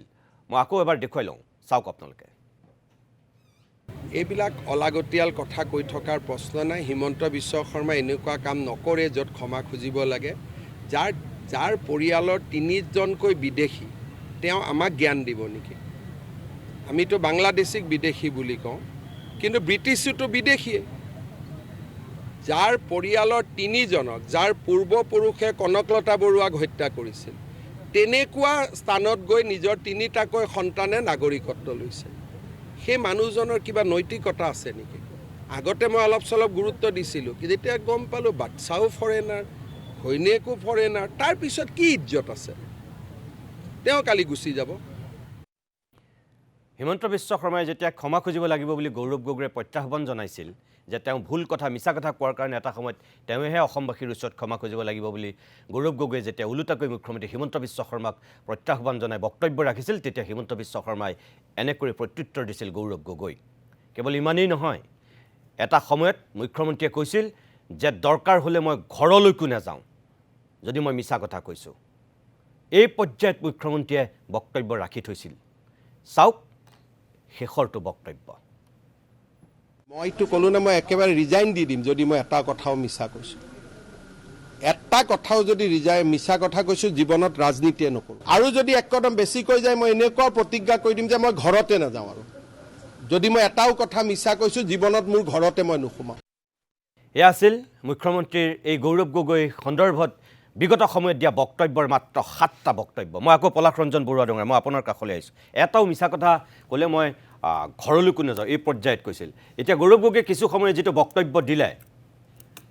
গৌৰৱ গগৈ কিন্তু মুখ্যমন্ত্ৰীৰ দৰে পকাই পেলাই গোটেই কথাবিলাক কৈছে তেওঁ সুধিছে পোনপটীয়াকৈ তেওঁ কিন্তু উত্তৰ দিয়া নাই আজি 12,000 বিঘাৰ ভূমিৰ কথা সাংবাদিকে তেওঁ সোধা নাই হয় তেওঁ সুধিছে যিটো তেওঁ উত্তৰটো কিন্তু পোনপটীয়াকৈ দিয়া নাই তাৰ মানে হিমন্ত বিশ্ব শৰ্মাই যিটো কথা উত্থাপন কৰিছে গৌৰৱ গগৈ আওপকাকে সেয়া স্বীকাৰ কৰি লৈছে নেকি 10 দিন তেওঁ ক'ত লুকাই আছিল তেওঁ কি কৰিছিল আপুনি কৈছিল যে তেওঁ শুইও থাকিব পাৰে এইটো পাৰ্চনেল কথা ব্যক্তিগত কথা হয় ব্যক্তিগত কথা কিন্তু তেওঁ এজন ৰাজহুৱা ব্যক্তি তেওঁ এজন বিৰোধী দলৰ তেওঁ সভাপতি তেওঁ গোটেই দেশখনৰ বিৰোধী দলৰ উপদলপতি গতিকে তেওঁৰ পৰা কিছুমান কথা মানুহে কিন্তু স্বচ্ছতাটো বিচাৰে এইটোও সঁচা কথা তেওঁ কিছুমান কথা ব্যক্তিগত বুলি কৈ পেলাই সাৰিবও নোৱাৰিব ৰাজহুৱা ব্যক্তিৰ কিছুমান কথা ৰাজহুৱা হ'বই লাগিব সেইটোও সঁচা আপুনি এই ক্ষেত্ৰত কি ক'ব এতিয়া আচলতে হিমন্ত বিশ্বই এই 7টা যি বাইট দেখালে হয় তাত তেওঁ যিবোৰ অভিযোগ আনিছিল আজি বহুকেইটা অভিযোগৰ SIT ৰিপৰ্টে অলৰেডি নচাত কৰিছে তেওঁ কৈ থকা কথাৰ বহু কথা যে সত্য নহয় এইটো কিন্তু SIT প্ৰতিবেদনটোত প্ৰমাণ হৈছে এতিয়া গৌৰৱ গগৈ কিয় এৰাই চলিছে বিষয়টো মই এইটো আগতেও কৈছোঁ বহুবাৰ যে মৰেলিটি তেওঁ এৰাই চলিব নোৱাৰে বিষয়টোৰ পৰা গতিকে এটা আগতেও যিটো ভুল কৰিছিল হয় মৰেল গ্ৰাউণ্ডত তেওঁ মানে ৰেছপন্সিবল এইটো গতিকে পলাশ ৰঞ্জন বৰুৱা এইমাত্ৰ গৌৰৱ গগৈ আকৌ সংবাদমেল সম্বোধন কৰি কিছু বক্তব্য ৰাখিছে মই পোনে পোনে তেওঁ কাষলৈ যাব বিচাৰোঁ In the upcoming assembly election to throw out Himanta Biswa Sharma from the CM's chair. Right now, the way our Congress party is undergoing a Samay Parivartan Yatra, where we have uncovered more than 4,000 acres of land, 4,000 acres of land belonging to the Chief Minister and members of his family. He is unable to hide from that. He is unable to run away from that. He is unable to hide that. And therefore, a desperate Chief Minister is resorting to the only thing he knows, which is lies, lies and more lies. Complete bogus. I think he made he embarrassed himself. He made a mockery of the chair of the Assam Chief Minister in front of the entire national media.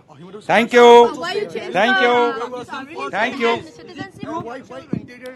How many? I want to ask if there are certain BJP ministers in union government. I hope you ask the same questions to those BJP ministers also. So how would you explain the SIT reports that have been released? The report shows that the Chief Minister is extremely worried. He has made an embarrassment of himself. For 2.5 hours he went on, but even the journalists in the room who had come from Delhi, even they were not convinced. And all the questions, if you listen to the questions, you can hear from themselves that the journalists also don't believe what the Chief Minister presented today. Thank you.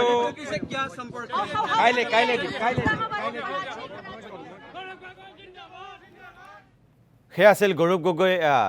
ৰাষ্ট্ৰীয় সংবাদ মাধ্যমৰ আগত সম্বোধন কৰা বক্তব্য আৰু তেওঁক যেতিয়া শেষত সুধিছিল তেওঁ কাইলৈ দিম বুলি কৈছে অৰ্থাৎ গৌৰৱ গগৈ হয়তো কাইলৈ এখন সংবাদমেল চাগৈ সম্বোধন কৰিব যিখিনি কথা আজি তেওঁ ক'ব পাৰে কৈছে আৰু বাকীখিনি হয়তো কাইলৈ ক'ব কিন্তু আজিও তেওঁ সংবাদ মাধ্যমৰ আগত চাগে সম্বোধন কৰি কথাখিনি ক'ব পাৰিলেহেঁতেন তেওঁ কাইলৈ কিয় সময় লৈছে সেয়া তেওঁ জানিব আমি নাজানো পলাশ ৰঞ্জন বৰুৱা আপুনি কথাখিনি আচলতে আধৰুৱা হৈছিল আইনগত কথাত হয়তো লিগেল এডভাইজাৰৰ কথা তেওঁ হেৰি কৰিবৰ কাৰণে হয়তো কথা বতৰা পাতি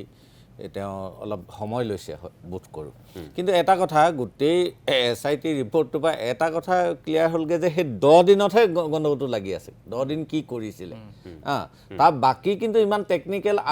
একেবাৰে আমি সাধাৰণ মানুহে ইয়াৰ টেকনিকেল বহুত গভীৰতা নাই সেইকথা বুজি পাইছোঁ আইনগতটো আইনজ্ঞটো এইটো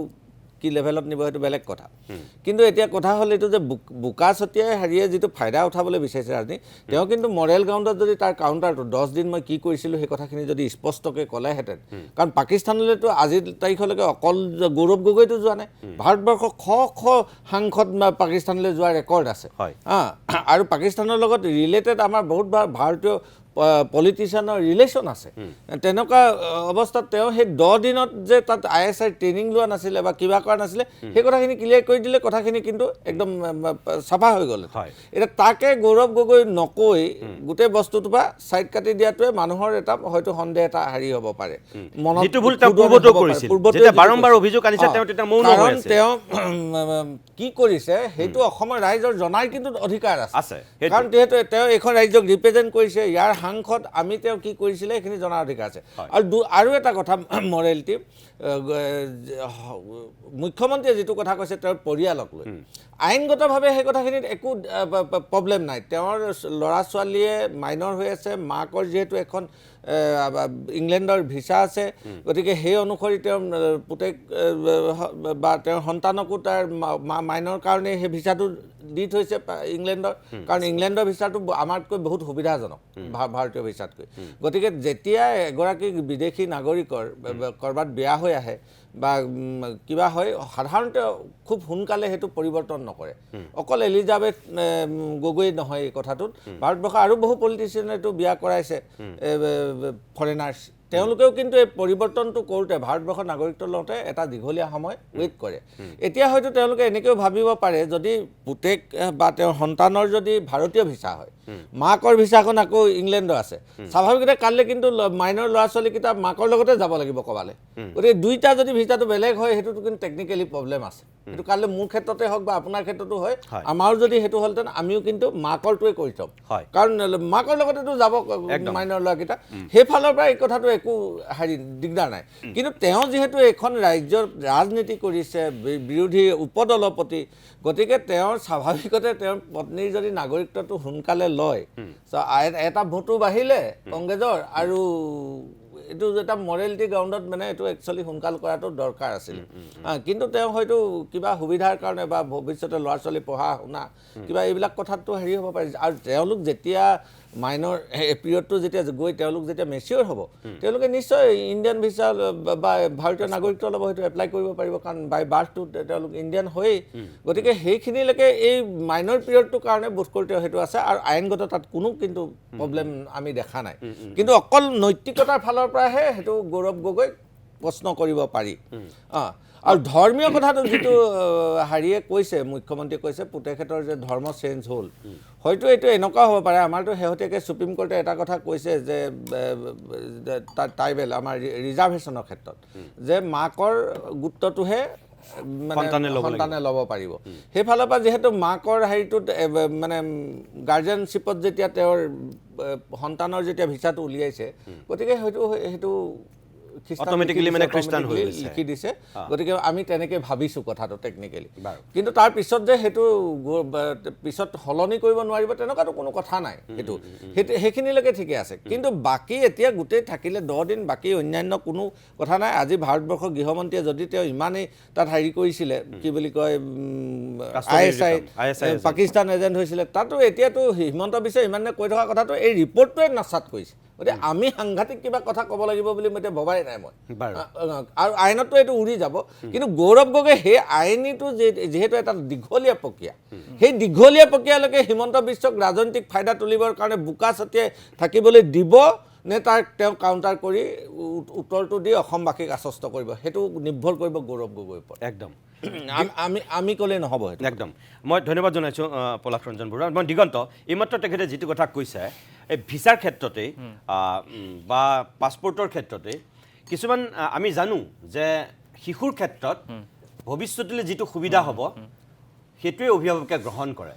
এতিয়া গৌৰৱ গগৈ আৰু এলিজাবেথৰ ক্ষেত্ৰত এটা বেলেগ সুকীয়া পৰিৱেশ এইকাৰণেই হৈছে দুখন বেলেগ বেলেগ দেশৰ তেওঁলোক দুয়োজন নাগৰিক তেওঁলোক হাজবেণ্ড ৱাইফ হ'লেও এগৰাকী যিহেতু বিদেশৰ স্বাভাৱিকতে তেওঁ নিজৰ নাগৰিকত্বটো ৰাখিছে এতিয়া এখেতে যিটো কথা কৈছে হিমন্ত বিশ্ব শৰ্মাহঁতে যিটো কথা কৈ আছে যে যিটো পৰিয়ালৰ 4জন সদস্যৰ 3জনেই বিদেশী সেই পৰিয়ালটোক অসমৰ মানুহে কেনেকৈ আদৰি ল'ব বা অসমৰ মানুহে কেনেকৈ বিশ্বাসত ল'ব আপোনাৰ ক্ষেত্ৰত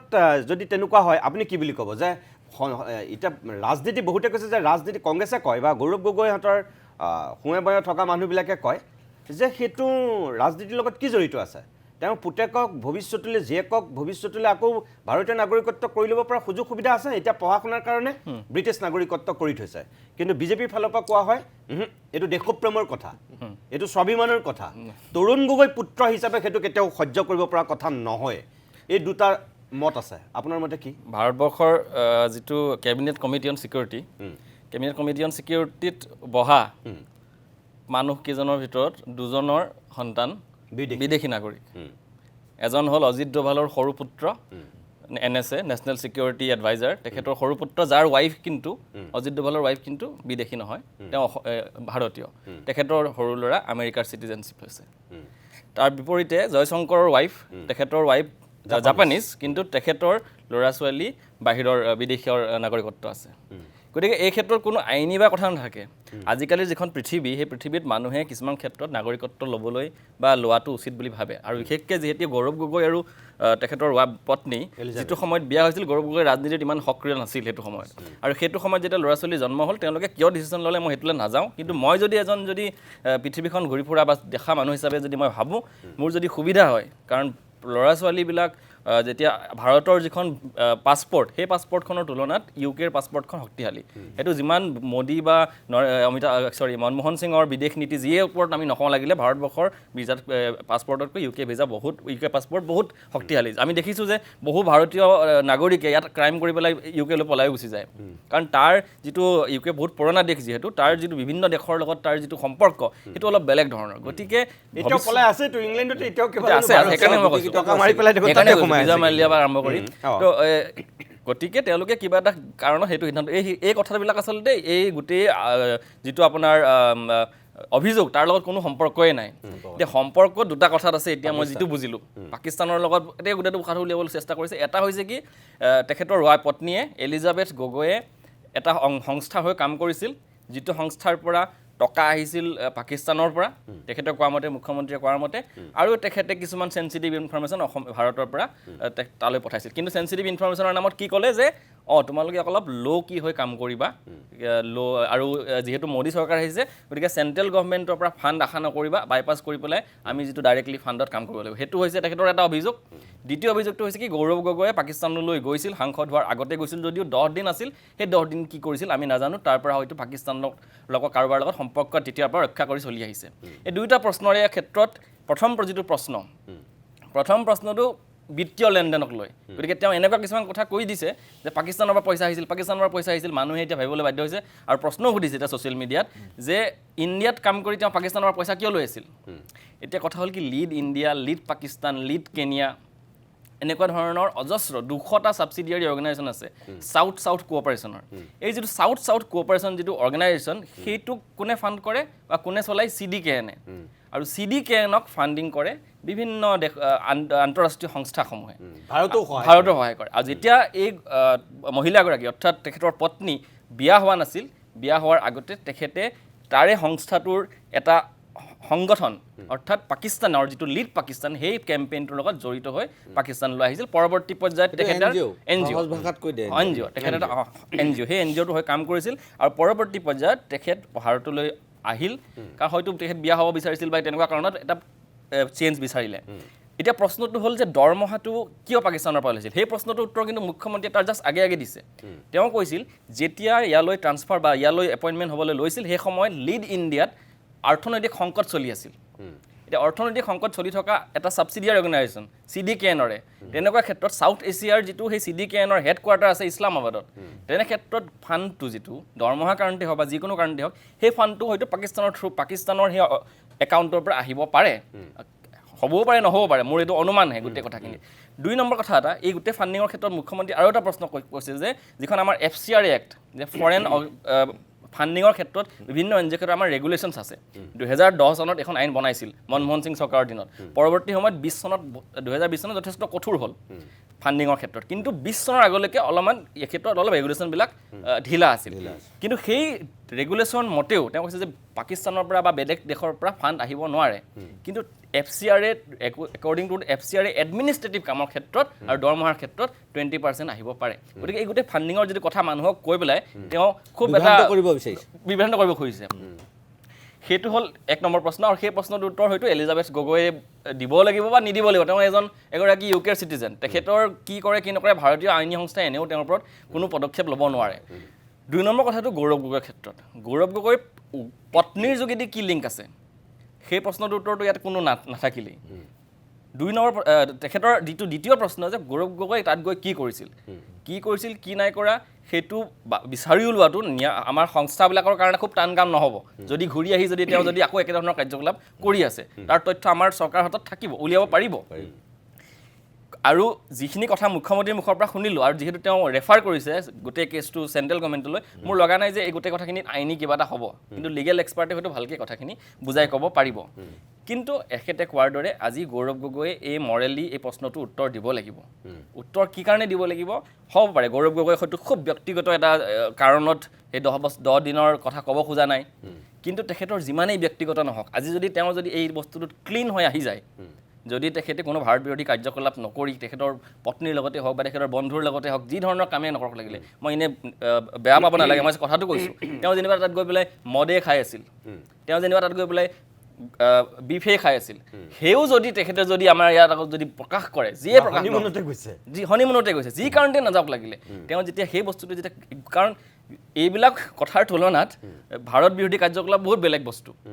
যেতিয়া তেখেতে এই গোটেই কথাখিনি উলিয়াই দিব মই ভাবোঁ যে যদি উলিয়াব পাৰে তেখেতে কিন্তু এই গোটেই নেৰেটিভটো যিটো মুখ্যমন্ত্ৰী 1 বছৰৰ পৰা বনাই আছে গোটেই নেৰেটিভটোক উলট পালট কৰিবলৈ সক্ষম হ'ব আৰু এটা কথা 10 দিন পাকিস্তানত থকা একমাত্ৰ সাংসদ কিন্তু তই নহয় ভাৰতবৰ্ষৰ বহু 10 দিনতকৈ বেছি থকা সাংসদ তালিকা আছে বিদেশ মন্ত্ৰালয় যদি আপুনি কাগজ পত্ৰ চাই হাৰিয়ৰ সেইবিলাকৰ ৰিপৰ্টত কিন্তু ওলাব নহয় এতিয়া কথাটো হ'ল তেতিয়া সাংসদো নাছিল গৌৰৱ গগৈ কাইলৈ কম বুলি যে কৈছে তেওঁ আজি তেওঁ কোৱাতনো অসুবিধা ক'ত আজিতো হিমন্ত বিশ্ব শৰ্মাই কৈ আছিলে যে আজি তেওঁ 3টা বজাত কৈ দিয়ক মইতো এইখিনি কথা মই নিজেই ভাল পাম সুখী হ'ম মই মোটামুটি মোৰ নিজৰ সন্দেহটো মোৰ নোহোৱা হৈ যাব তেওঁ কৈ দিয়ক সেই কথাকেইটা তেওঁ কি কৰিছিলে গতিকে তেওঁ সেই কামটো কিয় কোৱা নাই যে হিমন্ত বিশ্ব শৰ্মাই কোৱা কাৰণে কৰা নাই ক'ৰবাত নিজৰ ইগ' সংঘাত নেতাৰ মাজত নে তেওঁ অলপ সময় লৈ পেলাই তেখেতে বৰুৱা ডাঙৰীয়াই কোৱাৰ ধৰণে কিবা লিগেলি তেওঁ অধিবক্তাৰ লগত কথা বতৰা পাতি মেলি চাগে তেওঁ জুখিমাখি কথা ক'ব বিচাৰিছে নে কি তাৰমানে এইটোতো বাৰু মই তেখেতৰ কথাটো ক'ব নোৱাৰিম অনুমান কৰি ক'ব লাগিব কিন্তু মই এটা কথা ভাবিছোঁ যে যিখিনি কথা আজি মুখ্যমন্ত্ৰীয়ে কৈ আছে বা সংবাদমেলত যায় SIT ৰিপৰ্টত গোটেই ঘটনাখিনি কিন্তু গৌৰৱ গগৈ আৰু তেওঁৰ পৰিবাৰৰ আশে পাশে ঘটি আছে গতিকে যি হৈছিলে সঁচাই মিছাই হওক এইখিনি নহ'লেও তেওঁ জানে মোৰ জীৱনত ঘটা ঘটনা হয় গতিকে তেখেতে আজি অন্তত চমুকৈ হ'লেও কিবা এটা কৈ থ'ব লাগিছিল মই বুজি পাইছোঁ যে গোটেই কথাখিনিত সৰু সৰু ঢেৰ কথা আছে মই ইমান দেৰি শুনিলোঁ গোটেইটো এফালৰ পৰা তাৰপিছতো মোৰ কিছু কথা বাকী ৰৈ গৈছে আকৌ শুনিব লাগিব তেনে ক্ষেত্ৰত এটা মানে সংক্ষিপ্ত উত্তৰ হয়তো আজি দি কাইলৈ বিশদভাৱে কাইলৈ বা যেতিয়াই হওক এইটোৰ ওপৰত তেওঁ ক'ব পাৰিলেহেঁতেন আজি অন্তত এটা আগৰ ষ্টাইলতে কৈ আছে ফ্লপ হ'ব মোৰ এটা ধাৰণা ফ্লপ হ'ব এইবোৰ কৈ আছে ফুজ হ'ব এনেকৈ কৈ আছিল আজি তেওঁ একেই ক'লে যে ফ্লপ নহয় আইনততো ফ্লপেই হৈছে আইনগতভাৱে ইয়াৰ ফ্লপ শ্ব'য়ে হ'ব এইটোতো খাটাং কিন্তু সেইটো এটা দীঘলীয়া পিৰিয়ড এইটো হেৰি হ'বৰ কাৰণে কিন্তু এইটো মোৰ এটা ধাৰণা হৈছে গোটেই কথাটো তেওঁ মানে এভইড কৰি চলিছে এইটো কাৰণে হয়তো মই উত্তৰটো দি দিম আকৌ ইফালৰ পৰা কাউণ্টাৰ মানে বোকা চিটি আৰম্ভ কৰিব গতিকে মানে হয়তো উকিলে তেওঁক ক'ব পাৰে যে যিহেতু আইনত আগবাঢ়িছে SI কি কয় তদন্ত চাওঁচোন মনে মনে থাক আগুৱাই সেইটো পৰামৰ্শও কিন্তু দিব পাৰে মানে সেইটো কৌশল গৌৰৱ গগৈ লৈছে হয়তো সেইটো এডভোকেটে তেওঁক সেই পৰামৰ্শটো দিব পাৰে কাৰণ আজি যদি কৈ দিয়ে মই 10 দিন আমুক কৰি আছিলোঁ হিমন্ত বিশ্বে মানি ল'ব নেকি কাইলৈ আকৌ নতুন কথা সেই কথাটোৰ পৰা এৰাই চলিবৰ কাৰণেও কিন্তু তেওঁ যিহেতু আইনত আগবাঢ়িছে গতিকে মই আইনত দেখাই দিম এইটো লৈও যাব পাৰে কথা সেইটো কাৰণে তেওঁ নক'ব পাৰে সেইটো হয়তো অধিবক্তাৰ হেৰি হ'ব পাৰে আচ্ছা তাৰমানে কথাটো এনেকুৱা নেকি দিগন্ত যে হিমন্ত বিশ্ব শৰ্মাই যিখন চিটিকা পাতি বন্দী কৰিব বিচাৰিছে গৌৰৱ গগৈ গতিকে গৌৰৱ গগৈ তাত ভৰি দিব বিচৰা নাই নহয় আচলতে বহুতে এই কথাটো কৈ আছে বহুত প্ৰথম আৰম্ভণিৰ পৰাই গৌৰৱ গগৈ কিয় উত্তৰ দিয়া নাই এই আজি নহয় প্ৰথমৰ পৰাই তেতিয়া মই ভাবি আছোঁ যে যিকোনো এজন অন্য পলিটিচিয়ানে কিন্তু হিমন্ত বিশ্ব শৰ্মাই কোৱাৰ লগে লগে তেওঁক ফেপেৰি পাতি ধৰে আৰু হিমন্ত বিশ্ব শৰ্মাই এই বস্তুটো 25 বছৰৰ পৰা দেখি আহিছে আৰু সেই কামটো জানে যে তেওঁ ফেপেৰি পাতি ধৰিব সেইধৰণে তেওঁ চিটিকাখন পাতে কোনোবা ক্ষেত্ৰত আমি নাজানো এতিয়া গৌৰৱ গগৈ যদি ইমান যদি বিচক্ষণ হয় এই গোটেই কথাখিনিত তেওঁ সেই হিমন্ত বিশ্ব শৰ্মাৰ মতে তেওঁ নচলি বেলেগ ধৰণে কিবা এটা কৰাৰ যদি চেষ্টা কৰিছে তেন্তে গৌৰৱ গগৈৰ কাৰণে ভাল আৰু অসমৰ মানুহৰ কাৰণে ভাল কাৰণ এই বিষয়টো এতিয়া ক্লিয়াৰ হ'ব লাগে আমি এই নিৰ্বাচন এটা আহি আছে, এই নিৰ্বাচনৰ আগত গৌৰৱ গগৈৰ সঁচা মিছা পাকিস্তান লিংকক লৈ পেলাই আমি এতিয়া আলোচনা কৰি থাকিব খোজা নাই। মুখ্যমন্ত্ৰীয়ে হওক গৌৰৱ গগৈয়ে হওক তেওঁলোকে এই বিষয়টো নিজৰ নিজৰ মতামতৰ যোগেদি আমাৰ আগত স্পষ্ট কৰিব লাগে। মুখ্যমন্ত্ৰীৰ কথাৰ পৰা আমি স্পষ্ট হোৱা নাই, মুখ্যমন্ত্ৰীৰ কথাৰ পৰা আমি স্পষ্ট হৈছোঁ, এটা কথা স্পষ্ট হৈছে তেওঁৰ ওচৰত প্ৰমাণ নাই। গৌৰৱ গগৈৰ ফালৰ পৰা আমি এতিয়া স্পষ্ট হ'ব লাগে যে তেওঁৰ হাতত প্ৰমাণ আছে, তেওঁ পাকিস্তান গৈছিল, যোৱাটোতো গৈছিল, তেওঁ কিন্তু পাকিস্তানৰ লগত কোনো দেশ বিৰোধী কাৰ্যকলাপত পাকিস্তানৰ লগত সম্পৰ্ক নাই। কথাখিনি সিমানে। তেতিয়া সেইটো কথা ক্লিয়াৰ কৰি থাকিব, আইনী যুঁজ চলি থাকক, আমাৰ ক'বলৈ নাই। মৰেল যুঁজটো ইয়াত শেষ হ'ব লাগে। একদম ঠিক কথা কৈছে। মই কিন্তু কথাটো এতিয়া যদি আজি SIT ৰিপৰ্টটো দিয়াৰ আগত যদি গৌৰৱে কিবা ক'লেহেঁতেন, SIT ৰিপৰ্টটো কিন্তু আজি এইটো হ'লহেঁতেন বুলি নাভাবোঁ। তেতিয়া আকৌ নতুন ৰাস্তা সীমান্ত উলিয়াই পিনি আৰু কিবা কৰিলেহেঁতেন। এতিয়া সেইখিনিলৈকে কিন্তু মই শুদ্ধ আছে বুলিয়ে ভাবোঁ আজিৰ তাৰিখলৈকে। গৌৰৱ গগৈ আজিৰ তাৰিখলৈকে মানে নোকোৱাটো, কিন্তু এতিয়া যিহেতু ৰিপৰ্ট ছাবমিট কৰিলে এতিয়া তেওঁ কোৱা দৰকাৰ আছে। এতিয়াতো ৰিপৰ্টটো সলাব নোৱাৰে কথাটো, এতিয়াতো আইনী প্ৰচিডিউৰত গুচি যাব, সেইটো কপিও পাব তেওঁ, আৰু হোম মিনিষ্টাৰী থ্ৰুটো কোৰ্ট যাব লাগিব, কাৰণ এটা কেছ ৰেজিষ্টাৰ হৈছে। গতিকে এতিয়াতো তেওঁ কাউণ্টাৰ কৰিব পাৰিব। গতিকে এতিয়া হয়তো তেওঁ ইমিডিয়েট এইটো যথেষ্ট দীঘলীয়া কাৰণে তেওঁ হয়তো আইনী পৰামৰ্শৰ কাৰণে বাট চাইছে। আপুনি যিটো কথা কৈছে বা দিগন্তই যিটো কথা এইমাত্ৰ কৈছে, ময়ো ভাবি আছিলোঁ যে মুখ্যমন্ত্ৰী আজি সংবাদমেলত তেওঁ আগতে এবাৰ 15 দিন বুলি কৈছিলে, আজি বাৰু 10 দিন বুলি কৈছে, যে 15 দিন তেওঁ ISI ট্ৰেইনিং লোৱাৰ তথ্য প্ৰমাণ আছে বুলি কৈছিল। আজিতো সেইটো দেখুওৱা নাই। তেওঁতো ল'ৰা লৈ গৈ হেৰি কৰিছে বুলি কৈছে। 15 দিনত কি কৰিলে কাক লগ পালে নাজানো। এতিয়া কৈ আকৌ গৌৰৱ গগৈলৈকে বলটো ঠেলিছে, কিন্তু 10 দিন কি কৈছে তেওঁ ক'ব লাগিব। কিন্তু আগতে তেওঁ কৈছিল যে প্ৰমাণ আছে, ISI ট্ৰেইনিং লোৱাৰ প্ৰমাণ আছে, ল'ৰাক লৈ গৈ তাত ট্ৰেইনিং দিয়াৰ প্ৰমাণ আছে বুলি কৈছিল। গতিকে চব মিছা কথা কৈছিলে, সেইটোত এই SIT ৰিপৰ্টে কৈছে। আৰু এটা কথা তেওঁ ইয়াত এটা কথা বাৰে বাৰে টানিছে, আপোনাৰ কেপ্টেইন জিন্টুৰ কথা, সেইটো ইম'চনটো গেমটো খেলি গৈছে। কিন্তু আমি এটা কথা, হিষ্ট্ৰীটো আমি বহুতে নাজানো কাৰণে কথা, যেতিয়া আমাৰ এটা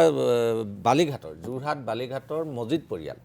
তেওঁ দেউতাক হ'ল প্ৰথমজন অসমীয়া চিফ হাইকোৰ্টৰ জাষ্টিছ, কলকাতা হাইকোৰ্টৰ জাষ্টিছ আছিলে 20 চনত। কিন্তু আমি আজি তাৰিখতো ভুলকৈ পঢ়ি আছোঁ হলিয়াম ডেকাই প্ৰথমজন অসমীয়া হাইকোৰ্টৰ জাৰ্জ বুলি। সেই আব্দুল মজিদৰ দুজন পুতেক, এজন হ'ল ইনামুল মজিদ ICS, আনন্দৰাম বৰুৱাৰ পিছৰজন দ্বিতীয়জন অসমীয়া তেওঁৱেই মানে ICS। তেওঁ যেতিয়া ভাৰতবৰ্ষৰ স্বাধীনতাৰ পিছত আন্দামান নিকোবৰ যেতিয়া কনষ্টিটিউশ্যনেল হেড হৈ আছিল, তেতিয়া চিফ কমিশ্যনাৰ হৈ আছিল, তেওঁৰ ভায়েক কিন্তু পাকিস্তান আৰ্মিৰ মেজৰ জেনেৰেল আৰু ভাৰতবৰ্ষৰ লগত যুদ্ধ পিৰিয়ড হৈছে। কিন্তু দুইটা পৰিয়াল তেতিয়াও কিন্তু অহা যোৱা চলি আছে। আমাৰ অসমীয়া মাধ্যমত পঢ়া ইছফাকুল মজিদ তেওঁ পিছত পাকিস্তান আৰ্মিৰ জেনেৰেল হৈছে, কিন্তু মেইন পোষ্টত বহিবলৈ নিদিলে, তেওঁ যিহেতু ইয়াৰ মানুহ কাৰণে, তাৰ সেইফালে নহ'ল কাৰণে। গতিকে এনেকুৱা এইটো মই অসমীয়া পৰিয়াল কাৰণে কৈছোঁ, কিন্তু ভাৰতবৰ্ষত এনেকুৱা বহু পৰিয়াল আছে, ইপাৰেও মানুহ আছে, ইপাৰে অহা যোৱা পুনৰ কথা। এতিয়া যে কৈ আছে 2 বছৰকৈ বেছি আমি উলিয়াব নোৱাৰোঁ, পুনৰ কথা পাতি ডেইলি মানুহ আছে। চলমান খুৰ্ছিদক বিদেশ মন্ত্ৰী আছিলে কালিলৈকে, তেওঁ দেউতাকো বিদেশ ৰাজ্য মন্ত্ৰী আছিলে, জাকিৰ হুছেইনৰ পৰিয়াল, গোটেইবোৰ ফোনত কথা পাতিয়ে থাকে। গতিকে এইবোৰ মানে একদম মানে ফাল্টু কথা, মানে তেওঁ যিবোৰ কৈ আছে। মই এই পৰিয়ালকেইটাই কৈছোঁ যে যিটো তেতিয়াহ'লে আমাৰ ইয়াততো ভাৰতবৰ্ষ এটেক কৰা মুহূৰ্তত, যেতিয়া ভাৰতবৰ্ষৰ যুদ্ধ লাগি আছে, ইফালে ইছফাকুল মজিদ আৰু ইফালে ভাৰতবৰ্ষৰ এখন ষ্টেটৰ হেড আপোনাৰ ইনামুল মজিদ, এই পৰিয়ালকেইটা কি অসমীয়া মানুহে হেৰি কৰিব নেকি? তাৰপিছতো অহা যোৱা চলিছে। আমি তথ্য সহকাৰে আমি সেইবোৰ ডকুমেণ্ট দেখাব পাৰিম।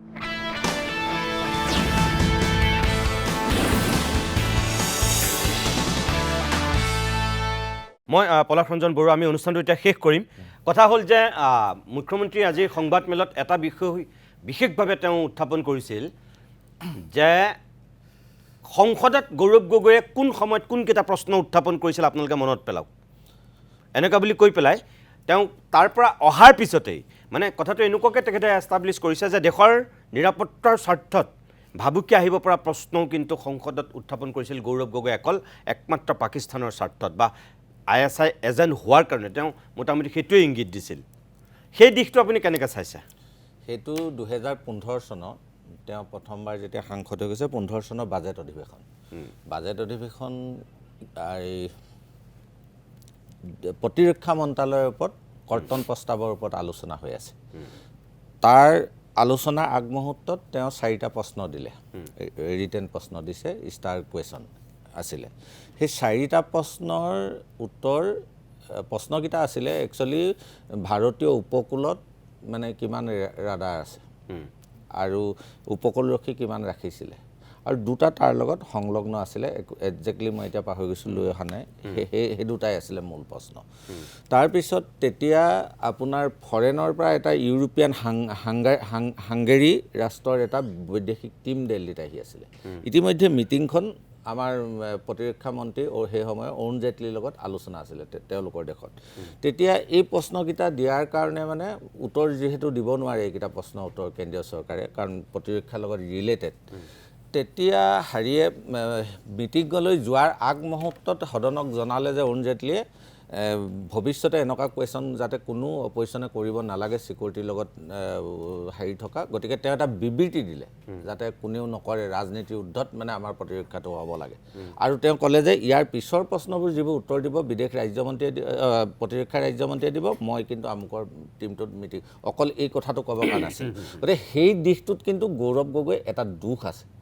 কাৰণ সেনেকুৱা তেওঁ হয়তো সেইটো মই ভাবিছোঁ যে অনভিজ্ঞতাৰ কাৰণে যিহেতু তেওঁ প্ৰথম মানে হেৰি হৈছিলে সাংসদ হৈছিলে অনভিজ্ঞতাৰ কাৰণে সেই কুৱেশ্যনকেইটা কৰিছিলে বুলি মই ভাবোঁ ঠিক আছে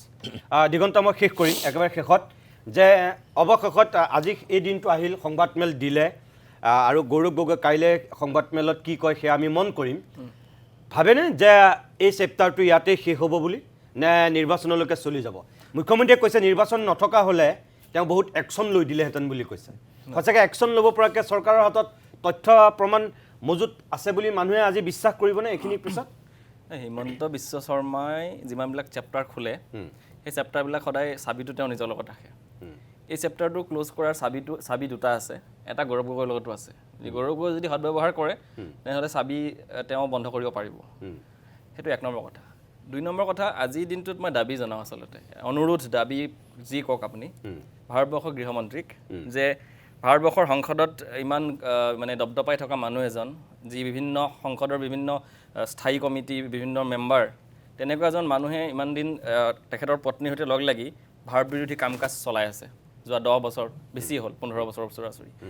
তেখেত যদি এইটো কাম সঁচাকৈ কৰি আছে আজিৰ ভিতৰতে তেখেতক গ্ৰেপ্তাৰ কৰিব লাগে বা যিমান সোনকালে পাৰে গ্ৰেপ্তাৰ কৰিব লাগে আৰু ভাৰতীয় আইন ব্যৱস্থা BNSৰ এইমতে আৰু বাকী যিবিলাক আমাৰ সংলগ্ন আইন আছে সেইমতে তেওঁৰ ওপৰত ব্যৱস্থা ল'ব লাগে যদি কৰিছে একদম 2 নম্বৰ কথা মুখ্যমন্ত্ৰী ডাঙৰীয়াই কৈছে যে ছেপ্টেম্বৰৰ পৰা তেখেতে জানে ৰিপৰ্টটো তেখেতে পঢ়িছে ছেপ্টেম্বৰৰ পৰা অৰ্থাৎ ছেপ্টেম্বৰৰ পৰা এজন ভাৰতীয় সাংসদ যি অসমৰ প্ৰধান বিৰোধী দলটোৰ সভাপতি তেখেত দেশ বিৰোধী কাৰ্যকলাপত লিপ্ত আছে বুলি তেখেতে জানে ছেপ্টেম্বৰৰ পৰা তেখেত জানে 5 মাহ হৈ গ'ল এই কথাটো লুকুৱাই ৰখাটো সমানেই দেশ বিৰোধী কাইলৈ যদি মই নীতিমতী শইকীয়া ডাঙৰীয়াক জানো যে তেখেতে ভাৰতৰ বিৰুদ্ধে বাংলাদেশক কিবা তথ্য দি আছে আৰু মই যদি ইনফৰমেশ্যনটো দিয়া নাই অকল তেওঁ জানে বুলি কৈছে SIT আৰু তেওঁ কেবিনেটেও নাজানে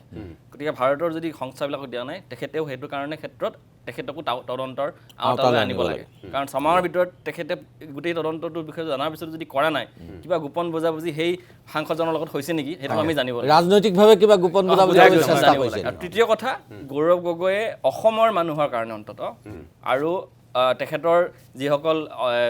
নিজৰ দলটোৰ কাৰণে হওক অসমৰ মানুহৰ কাৰণে হওক ভাৰতৰ মানুহৰ কাৰণে হওক তেখেতে এই গোটেই কথাবিলাক বিশেষকৈ তেখেতৰ ব্যক্তিগত কথাবিলাকক বাদ দি কোনো দৰকাৰ নাই আমাৰ কোনো জানিবলৈ মন নাই চিটিজেনশ্বিপ এণ্ড অল আমাক অন্ততঃ এই যিটো এছপিয়নাজ বা ভাৰত বিৰোধী কাৰ্যকলাপ বা চোৰাংচোৱাগিৰি এই কথাখিনিৰ ওপৰত যিখিনি প্ৰশ্ন হিমন্ত বিশ্ব শৰ্মাই তুলিছে সেইখিনিৰ এটা তেখেতক ৰাজনৈতিক উত্তৰ এটা আমাক লাগে নিশ্চয় মই দুয়োগৰাকীকে ধন্যবাদ জনাইছোঁ আজি মুখ্যমন্ত্ৰী হিমন্ত বিশ্ব শৰ্মাৰ সংবাদমেলৰ পিছত আমি বিশেষ অভিমতৰ এই কাৰণেই আয়োজন কৰিলোঁ যে ৰাজ্যখনৰ ভৱিষ্যতৰ কথা জড়িত হৈ আছে ৰাজ্যখনৰ আজিৰ দিনটোৰ বৰ্তমানৰ ৰাজনীতিৰ কথা জড়িত হৈ আছে আটাইতকৈ কথা বেছি জড়িত হৈ আছে দেশৰ নিৰাপত্তাৰ কথা যদি সঁচাকৈ পাকিস্তানৰ গোপন এজেণ্ট ISI যদি ট্ৰেইনিং লৈছিল সঁচাকৈ দেশ বিৰোধী কাৰ্যকলাপৰ লগত যদি গৌৰৱ গগৈ জড়িত দিগন্তই কোৱাৰ দৰে আমিও ক'ম যে মুখ্যমন্ত্ৰী হিমন্ত বিশ্ব শৰ্মাৰ নিচিনা ইমান শক্তিশালী প্ৰভাৱশালী ৰাজনীতিবিদ থকাৰ পিছতো গৌৰৱ গগৈ কিয় মুকলি আকাশৰ তলত ঘূৰি থাকিবলৈ এৰি দিয়া হৈছে নৰেন্দ্ৰ মোদী অমিত শ্বাহৰ নিচিনা প্ৰধানমন্ত্ৰী গৃহমন্ত্ৰী থকাৰ পিছত বিৰোধী উপদলপতি হৈ কেনেকৈ গৌৰৱ গগৈ দপদপাই আছে ইমান ৰাষ্ট্ৰবিৰোধী কাম কাজৰ লগত জড়িত হৈ তৎকালীনভাৱে গৌৰৱ গগৈক আচলতে গ্ৰেপ্তাৰ কৰিব লাগে আমি পূৰ্বতেও কৈছিলোঁ আজিও কৈছোঁ অকল সাংসদ হোৱাৰ সুবাদতে তেওঁ এনেকৈ ঘূৰি ফুৰিব নোৱাৰিব তৰুণ গগৈ পুত্ৰ হোৱাৰ সুবাদতে তেওঁ এনেকৈ অসমত দপদপাই ৰাজনীতি কৰিব নোৱাৰিব যদি তেওঁ সঁচাকৈয়ে মুখ্যমন্ত্ৰী হিমন্ত বিশ্ব শৰ্মাই উত্থাপন কৰা সেই অভিযোগবোৰ সঁচা সত্য গতিকে চৰকাৰৰ প্ৰতি আমাৰ আহ্বান ৰাজনীতি বহুত হ'ব আহিব যাব নিৰ্বাচন আহিব যাব মুখ্যমন্ত্ৰীয়ে কৈছে নিৰ্বাচন আগত নথকা হ'লে ক্ষিপ্ৰভাৱে পদক্ষেপ কঠোৰভাৱে ল'লেহেঁতেন কিয় নিৰ্বাচন বাদ দিয়ক শত্ৰুৱেই ব্যৱস্থা লওক মুখ্যমন্ত্ৰীৰ প্ৰতি আমাৰ শেষ আহ্বান বাকী বিচাৰ ৰাইজে কৰিব আজিৰ অভিমত ইমানতে সামৰিছোঁ নমস্কাৰ